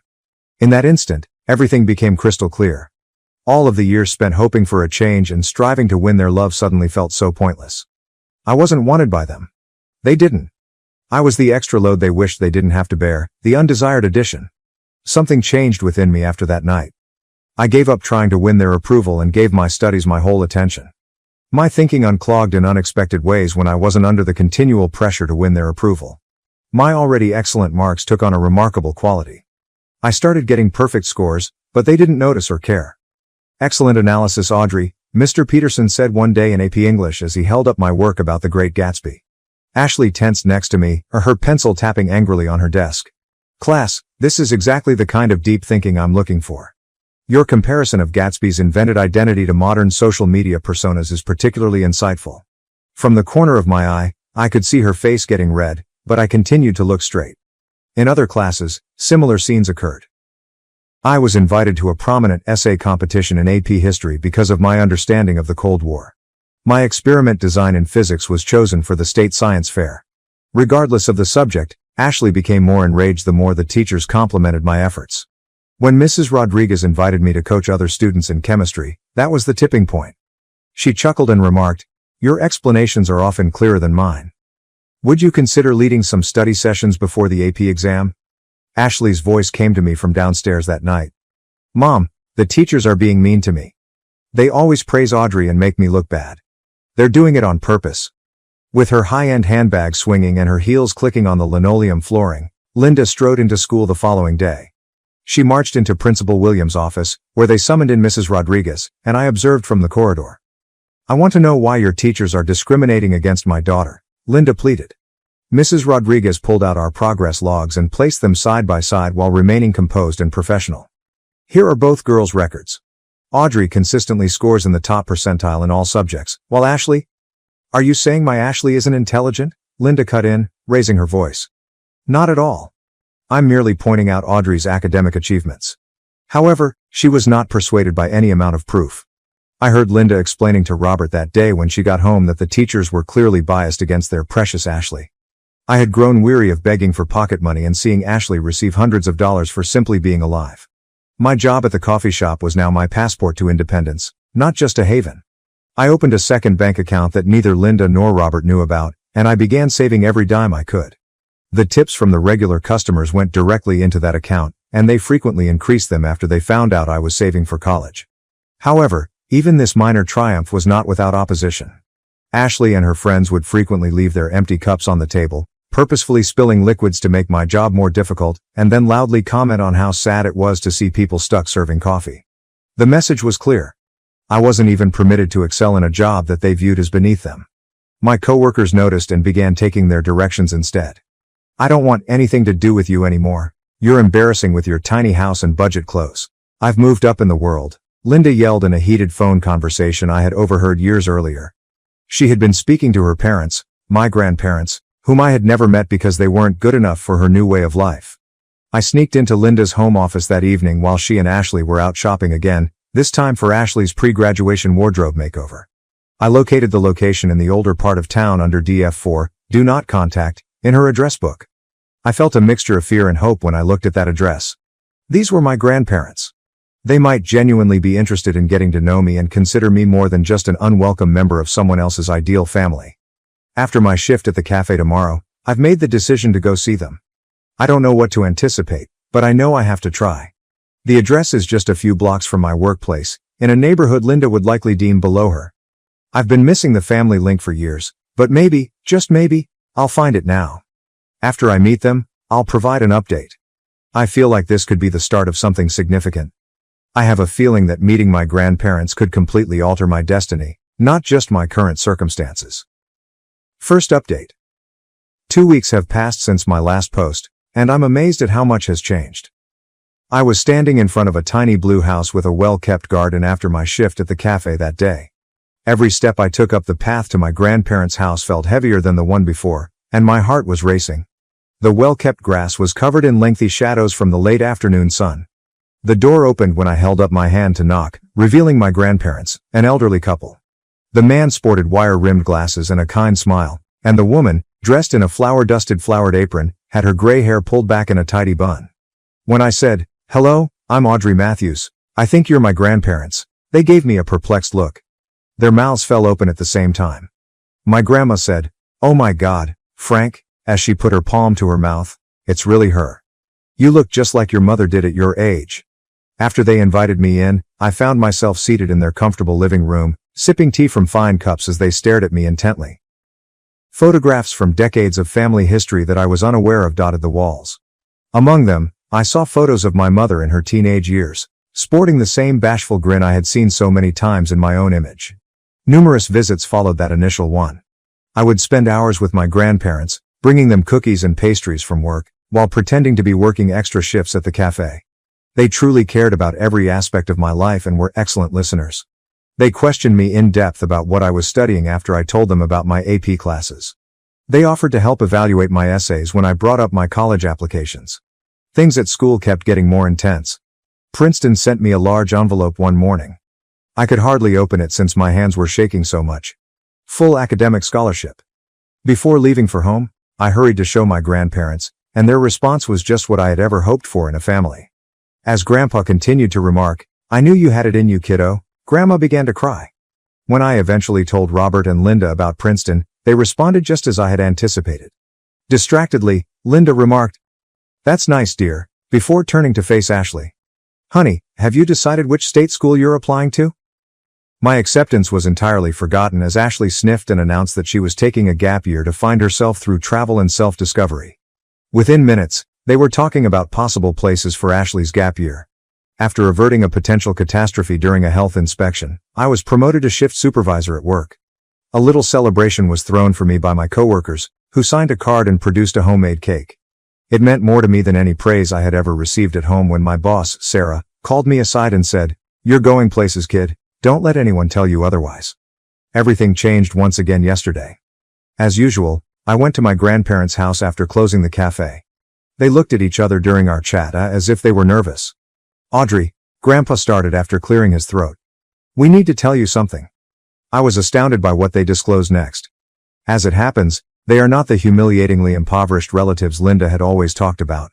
They had put their meager resources in a number of software startups after Mom severed their relationship. They decided to continue living simply in their comfortable home even if those investments had paid off handsomely. Grandpa stated, "Your mother left us because she felt we were too poor, too beneath her," using a headshake. "The irony is, we're probably wealthier than she is now. We just don't feel the need to show it off." Grandma said, "We've been waiting for the right moment to help you. And with graduation coming up, this seems perfect." Everything they told me is still being processed by me. I have more to say, but I must exercise caution in what I do next. 2 weeks remain until graduation, and Linda has been hinting about a large family celebration. For Ashley, of course. To celebrate Ashley's academic accomplishments, she has already reserved a classy restaurant and invited all of their friends. After I graduate, I'll provide another update. My grandparents claimed they had something planned, and judging by their smiles, I can tell it will be something important. I have a feeling that this day will be remembered by everyone in the family. Second update. The graduation ceremony proceeded according to plan. My step-parents hardly gave a cheer when they mentioned my name as valedictorian. However, they cheered and yelled like if Ashley had just won an Olympic medal when she crossed the stage. Then the shocking news arrived. Linda virtually bounced in her seat when she said, "Girls, we have exciting news. We're celebrating graduation in Hawaii." Over breakfast the following morning. Despite everything, my heart briefly felt better, but I should have known better. You understand, right? Someone has to watch the house, And you have your job at the cafe. Honey, Linda said to me, her voice brimming with phony pity. We only got 3 tickets for us and Ashley. Ashley stirred her orange juice without even trying to disguise her smirk. Don't worry, sis, she murmured, sounding overly kind. I'll send you lots of pictures of me living my best life on the beach. I observed them loading their pricey bags into the taxi the following morning from our front door. Ashley turned around and gave a theatrical, enthusiastic wave. I'll make sure to send you beautiful photos from Hawaii. With trembling hands, I took out my phone and dialed my grandparents as soon as the cab vanished around the corner. When I heard Grandma's voice, the tears I had been suppressing finally came out. They went to Hawaii without me. They just left me here like I'm nothing, I cried. Grandma said, "Oh, sweetheart," in a gentle yet forceful voice. "Come over right now. We'll have our own graduation celebration." Still blotting away my tears, I pulled onto their street and drove to their house. At that moment, I spotted something out of the ordinary. A brand new Mercedes C-Class automobile shining in the summer sun parked in their driveway. Next to their small house, it appeared totally out of place. I strolled up to their front door and inquired, "Whose car is that?" Grandpa held up a set of keys, and his eyes glowed. "Yours. Happy graduation, Audrey." I was certain I had misheard him, so I stood there with my mouth open. They clarified that they had been waiting for the ideal opportunity to prepare this surprise for weeks. We celebrated with a lovely handmade graduation meal while we spent the afternoon together. A banner that read, "Congratulations, graduate," was displayed throughout the dining room, and the table was arranged with their finest china. 2 weeks passed slowly. My phone would ring every night with a new alert, Ashley posing on various beaches, dining at fancy restaurants, or relaxing by infinity pools. The captions for each picture got more and more offensive, living my best life as someone serves coffee. The day of their return then arrived. I was in the living room, looking out the window while feigning to read a book. I couldn't help but smile as I watched their expressions play out in slow motion as the cab arrived. Mom was the first to notice. Ashley dropped her expensive beach bag on the concrete driveway after she stopped so suddenly that she was directly struck by her. Dad almost stumbled over them both when he was fumbling with their pricey matching luggage set. Linda's harsh, high-pitched voice echoed through the front glass. "What is that?" Her immaculately manicured finger was quivering a little as she pointed at the Mercedes as though it would bite her. I enjoyed every moment of their bewilderment as I walked slowly to the front door. They all turned to stare at me as if I were a ghost when I stepped onto the porch. With his face flushed from shock and the Hawaiian sun, Dad shouted, "Whose car is that?" As Ashley often did while flaunting her fancy purse straps, I twisted the keys around my finger. "Mine," I replied. Ashley barkingly laughed, but I could detect the doubt in her voice. "Yeah, right. Like you could afford that on your waitress salary." With every word I could manage, I said, "Actually, it was a graduation gift from Grandma and Grandpa." Linda's cheeks lost color so quickly that I feared she may pass out. "What?" "You know," I replied with a smirk, "your parents. The ones you were too embarrassed to talk to because they were too poor. Those grandparents?" I feared Dad could have whiplash because he turned to Linda so quickly. "Linda, call your parents, right now." When Mom took out her phone, her hand trembled. When my grandmother responded, she didn't even make an effort to be polite. She insisted, "Where did you get the money for that car?" Grandma's quiet, mildly amused voice could be heard over the phone. "Oh, hello to you too, dear. Enjoying your expensive vacation?" There was mayhem for the following few minutes. Everything would never be the same after family secrets were revealed. Third update. I had never been happier as I was during the final weeks of summer at my grandparents' place. Grandpa's humming as he read the newspaper and the aroma of Grandma's coffee would greet me each morning. No feeling like an unwanted shadow, no fighting for attention, no walking on eggshells, just tranquility. It was bittersweet to move to Princeton. I bid my grandparents farewell with a hug and vowed to phone them every day before leaving in my Mercedes with everything I possessed. I felt as though I was crossing a line between my old and new lives on the drive to New Jersey. Just 10 minutes from university, my grandparents had gotten me a lovely small apartment. It was nothing special, but it was far nicer than any dorm room. There were large windows, hardwood floors, and even a tiny balcony where I could study. Despite my objections, they persisted on paying the rent. However, I still desired some autonomy, so I took a part-time work at a nearby coffee shop. I didn't miss the irony, still serving coffee, but this time out of choice rather than obligation. I found myself making true friends for the first time in my life, and the majority of my coworkers were fellow students. In the best way conceivable, the first week of classes was overwhelming. I was simply another freshman figuring things out, not the unwanted extra. Without any ulterior motives or comparisons to others, my students asked me to study groups, and my lecturers genuinely seemed interested in what I had to say. About a month into the semester, Grandma called one Sunday afternoon with some intriguing news. She remarked, "Your parents arrived at our door yesterday." A beat skipped in my chest. What were they seeking? As usual, Grandma remarked. Linda was all smiles and phony excuses as she inquired about our financial status and made a reference to Ashley's impending birthday. Your father continued to scan the house, perhaps in an attempt to determine our wealth. How did you explain it to them? Holding my breath, I asked. The line was joined by Grandpa's voice. We informed them that we had already made a financial decision. Everything will go to you. When we brought up the trust fund we've established for your graduate education, you ought to have seen Linda's expression. I could see their faces. What was their reaction to that? Grandma laughed and said, "Let's just say Linda's smile didn't look so genuine after that." We requested that they not return. Additionally, Ashley had the audacity to send us a list of expensive cars that she would be open to receiving as a birthday present.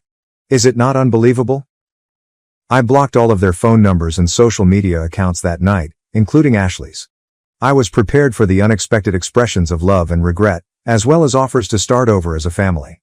However, I no longer required their type of family. Linda tried a fresh strategy the next week. She sent a long letter after somehow obtaining my new address, likely by looking through my grandparents' mail. It was filled with justifications that they would love to be a real family once more and that they never intended to hurt me. The P.S.'s request that I speak positively to my grandparents on Ashley's birthday was the most telling. After carrying the letter to my balcony, I ripped it into small fragments and allowed the wind to whisk them away. After that, I gave my grandparents a call and helped Grandma organize her garden for the upcoming spring for an hour. Real family feels like that. No comparisons, no stipulations, just love. I occasionally think about that young child who used to ask for her parents' affection as I sat in my constitutional law class, taking notes and truly enjoying the intricacy of the subject matter.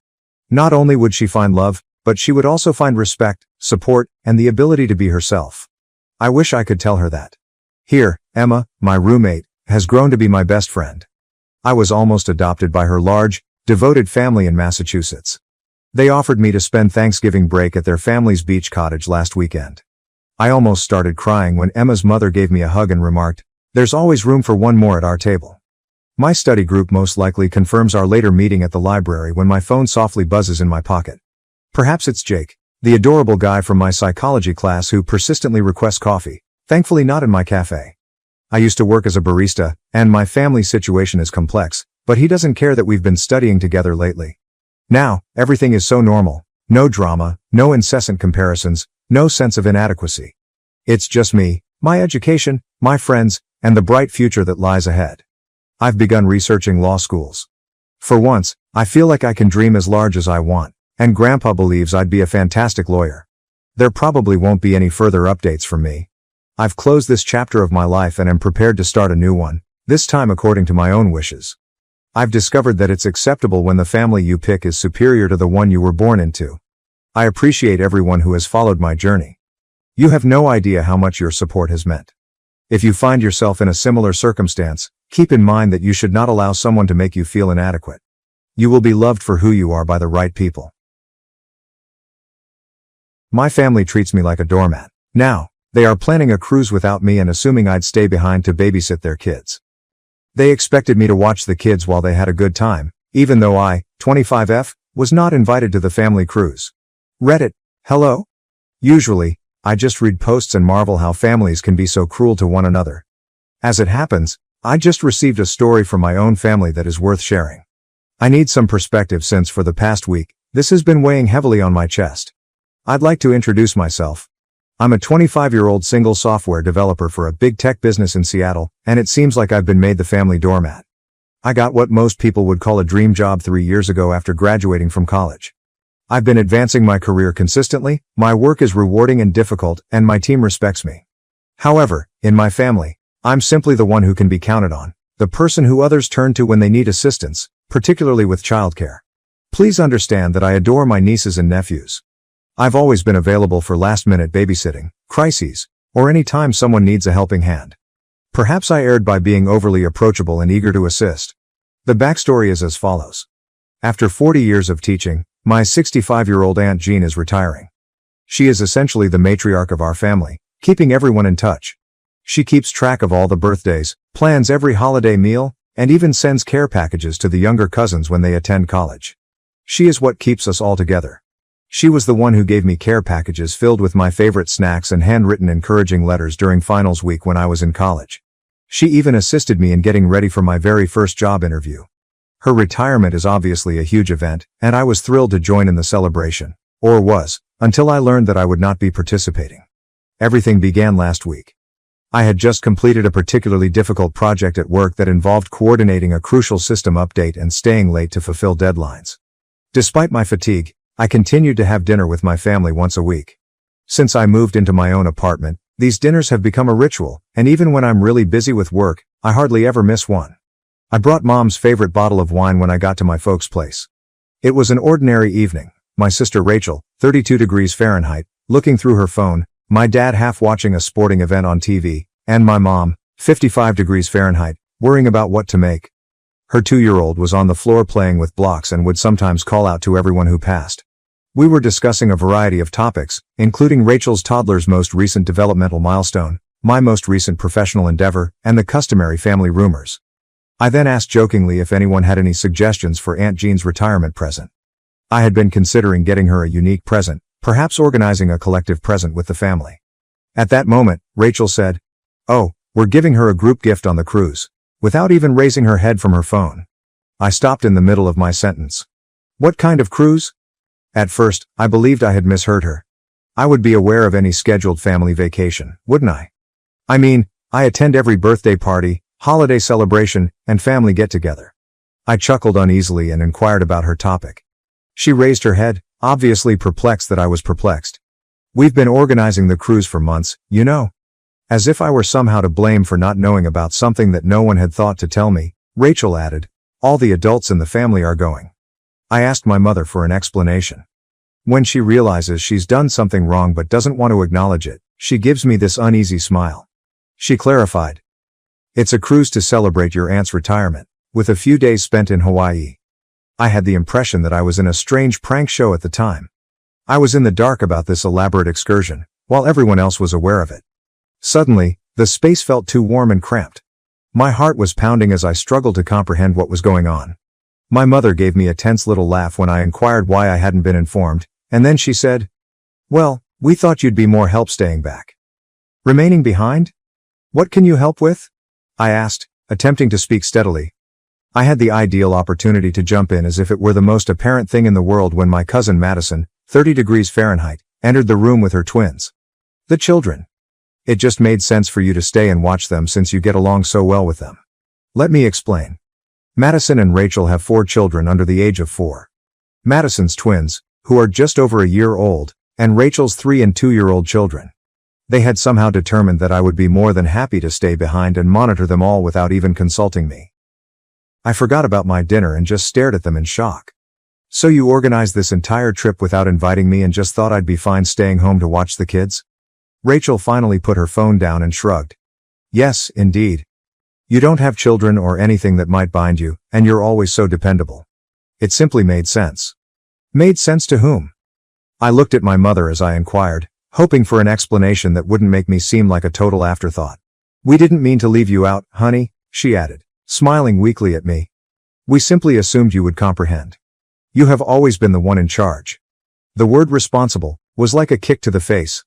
I've heard that a lot throughout my life, including when I stayed home to assist with family gatherings rather than going out with friends, when I rearranged my college schedule to accommodate Rachel's firstborn, and when I utilized my vacation time to support Madison following her challenging twin pregnancy. When someone needs assistance, I've always been the one to step up.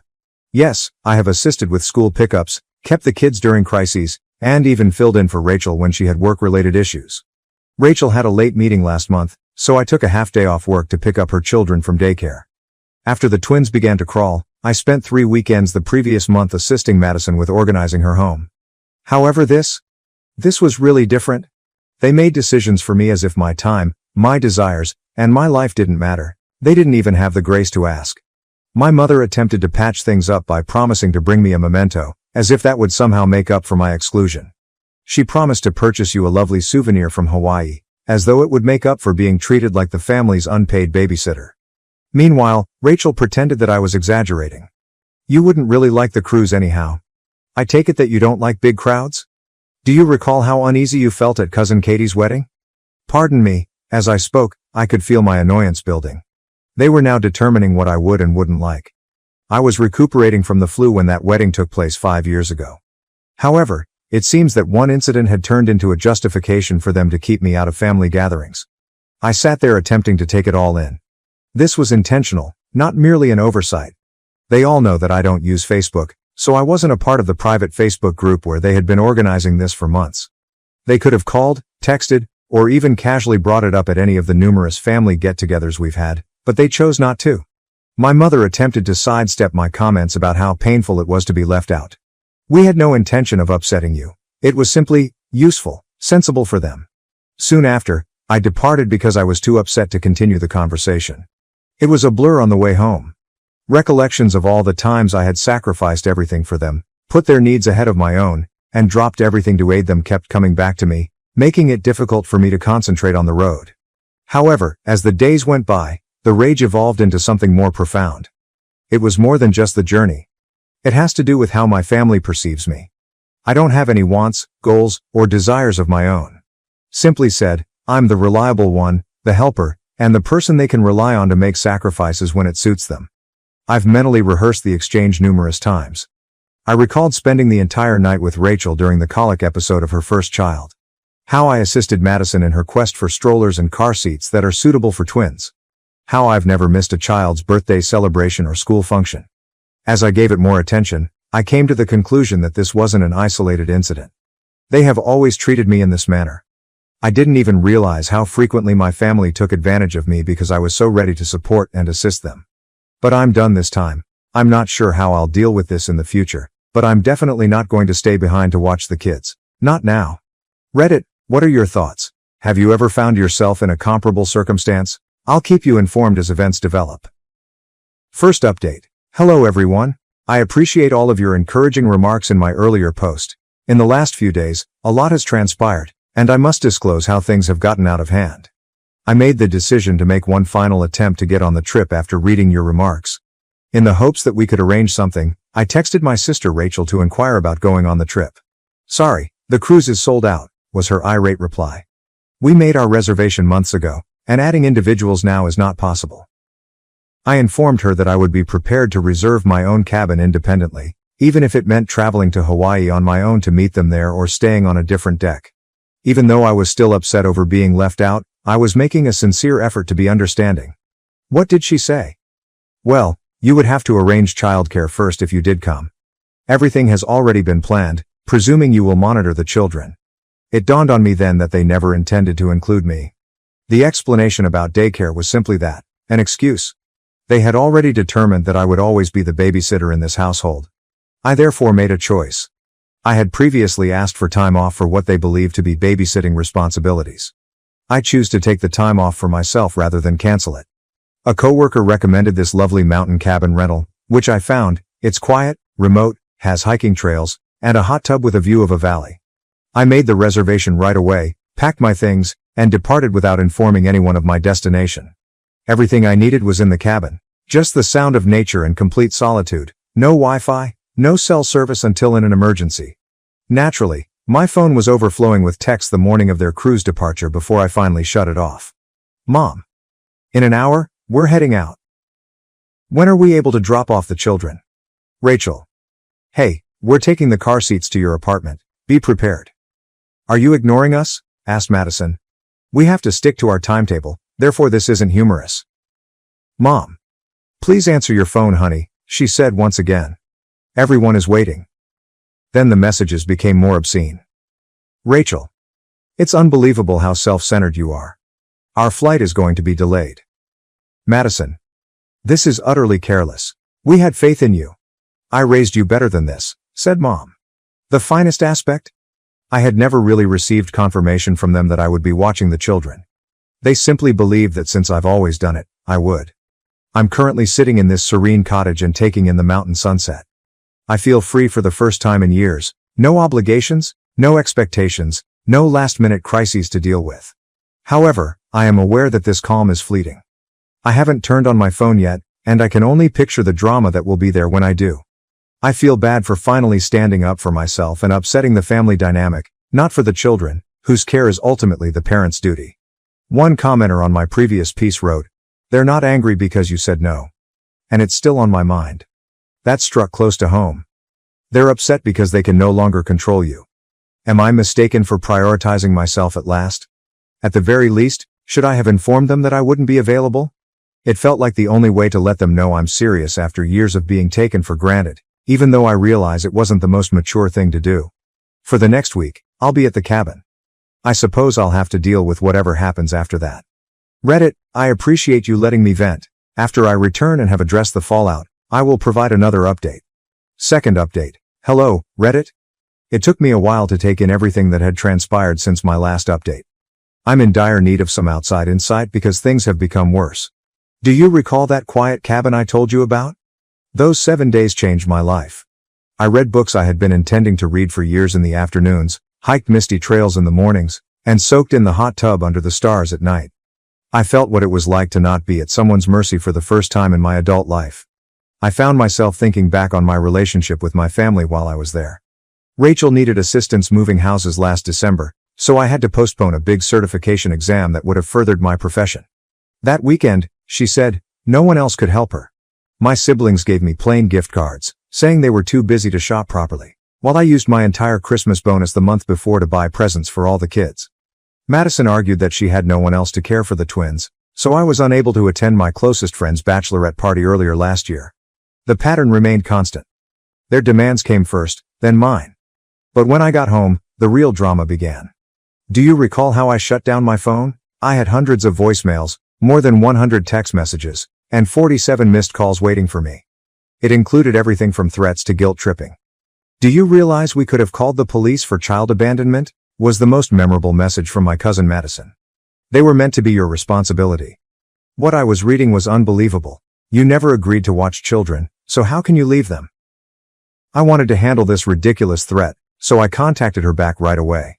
When she answered, I exclaimed, "You can't be serious. If someone refuses to accept a responsibility, you cannot report them for it." She gave a frightening reaction. "You were the reason we had to postpone our entire trip. Are you aware of the amount of money we lost? You were meant to be with the children." "Assumed to be? By whom?" I retorted. "I was never asked. You all made the decision for me." She continued talking about my responsibilities to my family and how I had failed them. She then revealed yet another shocking revelation. "I've already spoken with my legal pal. What you did can be regarded as careless." I lost it at that point. "Your lawyer buddy needs to advise you that before accusing someone of ignoring a duty, you must obtain their real consent. I have no formal authority to make medical choices for your children, and my apartment isn't even child-proofed. Have you considered that?" She ended the call. Then Rachel's flurry of messages arrived. It seems that she was so stressed that she was only able to enjoy half of the cruise and had to leave her children with a neighbor. She wrote, "You've ruined Aunt Jean's retirement celebration completely. You chose to be selfish, which affected everyone's trip. All of this came at an especially difficult time because, just last month, none of my family members were available to drive me home from a minor medical procedure. Madison was preoccupied with her daily schedule, and Rachel had an important hair appointment. In the end, I had to pay for a ride-sharing service. Although more subdued, my mother's strategy was just as deceptive. Presumably assuming I couldn't avoid her at work, she called me. Her voice was brimming with disappointment as she started, "Your sister had to cut her trip short. Madison's non-refundable reservations cost them hundreds of dollars. Do you truly want to be this person?" I inhaled deeply before answering. "Mom, is this more about what you all want me to be or about what I want to be?" "What is the intended meaning of that?" she inquired. "It indicates that I'm sick of being used as the family's unpaid babysitter. None of you even take into consideration the fact that I have my own life, work, and aspirations." She emphasized, "We are family. Families support one another. Mom, help is something that is freely given. You're referring to obligation here. In addition, when was the last time I received assistance from any member of this family?" The ensuing stillness was telling. The intriguing part, though, is that my sister chose to make this public. On Facebook, she has been making ambiguous and hostile status updates about toxic family members and others who don't respect family values.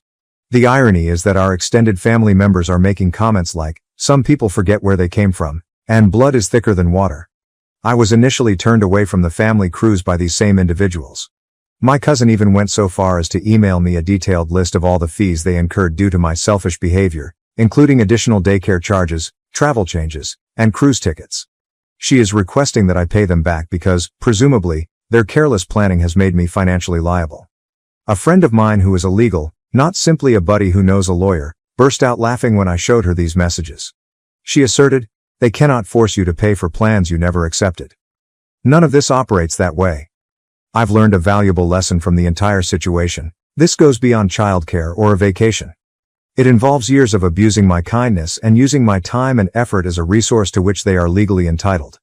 I've always had some emergency that needed my attention whenever I've attempted to plan for myself. Rachel had joined a book club, so last spring when I wanted to take a photography class, I ended up spending those evenings watching the kids.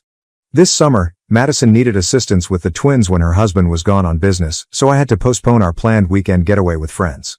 To help me deal with all of this, I've started going to a therapist.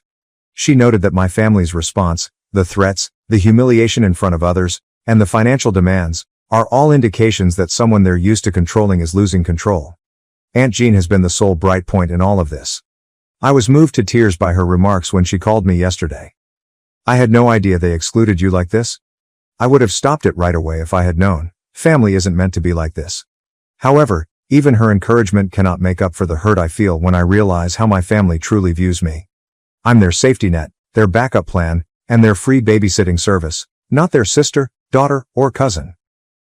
Going forward, I know I must establish clear boundaries, but I'm having trouble figuring out what those boundaries should entail. There's a part of me that wants to stop communicating altogether, at least temporarily. Even thinking about that makes another area feel bad. Reddit, what are your thoughts? With family members that don't even grasp the idea of boundaries, how can you set them? Have any of you had a similar situation? Third update. This will be my last update on the situation. Reddit. In light of the trip and the turmoil that followed, I've had to make some tough but essential choices regarding my relationship with my family going forward. These last few weeks have been life-changing. Now that I'm not always on call for family problems, my professional life has dramatically transformed. I am now in charge of a significant project. Last week, my manager even took me aside and remarked, "You seem like a completely different person. Your energy and focus have significantly increased." Until they were gone, I was unaware of how much my family responsibilities were impeding my career. I finally had the chat I had been dreading last night. I gave my mother a call. Since I still adore her in spite of everything, I knew she would be the most difficult to deal with. However, love is insufficient to excuse their treatment of me. Her voice was instantly eager as she responded. "I'm so happy you phoned, honey. Let's move on from this, shall we? I want to stop fighting now." I said in a firm voice, "Mom, this isn't a fight. This is my way of telling you that I need a lot of space." "What is meant by that?" Her voice changed from one of hope to one of worry. "It implies that I can't continue in this manner. I can't be a part of a family that doesn't respect me, even though I love you. Whenever I attempt to defend myself, I encounter manipulation, accusations, and guilt tripping." A few weeks ago, I would have been devastated when she began to cry. "So what? Are you simply going to leave me? From your sister? From everybody?" "Yes, if that's what it takes to keep my peace." From there, the discussion took a turn for the worse. She employed all of her strategies, including money manipulation. "Remember who helped with your first apartment deposit? Guilt about the children. They ask about their aunt every day. And even bringing up dad's health. This stress isn't good for his heart." The most painful part was when she mentioned my early years. She said, "I gave up everything for you. To raise you, I put my career on hold." I didn't miss the irony of her exploiting her own decisions to blame me for mine. But I held my ground for the first time. I clarified that although I would continue to send birthday cards to the children, I would require total separation from the family's adults for the foreseeable future. "What is the foreseeable future duration?" she insisted. "For however long it takes for me to recover and for everyone to realize that I'm more than just the family's babysitter." She ended the call. Instead of feeling sad as I had anticipated, I felt lighter. I adopted a more straightforward strategy with my sister and cousin. I disabled their social media profiles and phone numbers. I went through all of the family group conversations on my phone and unsubscribed. In addition to unfollowing them on social media, I modified my email filters so that their messages are sent to a different folder that I may review whenever I'm ready. There has been a noticeable shift in my day-to-day existence. I used to be so worried about missing an emergency call from my sister or cousin that I would continuously check my phone. My phone isn't tied to incessant demands from my family anymore. It's just a phone. I've begun taking back my weekends.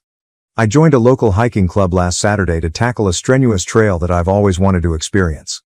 I spent 6 hours going to a stunning top with like-minded individuals rather than watching my nieces and nephews. Next weekend, we intend to go hiking again. The class I mentioned on photography? Everything is going remarkably well. I have a natural eye for composition, according to my instructor, and I'm already organizing a picture show with several of my classmates for the spring of next year. When I was at everyone's mercy, I would never have had the chance to take advantage of these kinds of possibilities. Additionally, I've resumed dating, which was previously nearly difficult. It's incredible how much more appealing you seem to possible partners when you don't have to keep postponing arrangements to deal with family crises. Aunt Jean is the only person I continue to communicate with. She confirmed everything I've been feeling when she contacted me this morning. She added that she had experienced a similar situation with her own sister years prior, which helped me feel less alone in this choice. Walking away from people who don't value you, even if they are family, is sometimes the strongest thing you can do. I've learned from my therapist that this is about taking back my identity, not just about establishing boundaries. I've spent so much time being the family helper, the responsible one, and the dependable one. Now, I'm free to discover who I am without those titles. Yes, there are times when I miss them, like when I walk past my niece's favorite park or see something that would make them laugh. The cruise situation, however, comes to mind, as they were prepared to deny me a family celebration while still requiring me to give up my time for their convenience. Before, I never felt comfortable starting a 5-year plan for myself. I'm considering working part-time while pursuing my master's degree. My manager is very supportive of the tuition reimbursement program offered by my company. In addition, I'm saving for that springtime vacation to Europe by myself, which would not have been feasible when I was continuously devoting my time and resources to family responsibilities. My mental health has changed in the most unexpected way. I no longer experience the same level of continual anxiousness. I eat healthier, sleep better, and have even begun working out on a regular basis. You have an incredible amount of energy when you're not always running other people's lives. In response to inquiries in my previous post, I can confirm that I am still employed and have accepted a team lead position on a new project. My coworkers have seen how I've changed. You smile more now, one of them remarked. I was unaware of how obvious my attention had been to other people. Cutting off my family in this way may seem harsh to some of you. Perhaps I am. However, this seems to be the only option after years of being neglected, having my needs and wants disregarded, and being treated more like a service than a human being. I have no idea what the future will bring. They might realize why I had to do this at some point. They might not. However, I'm prioritizing myself for the first time in my adult life, and it feels good. I appreciate all of your help along the way, Reddit. Your feedback and personal stories gave me the courage to make this choice. I'm ready to conclude this chapter and concentrate on creating my own novel, so this will be my final update.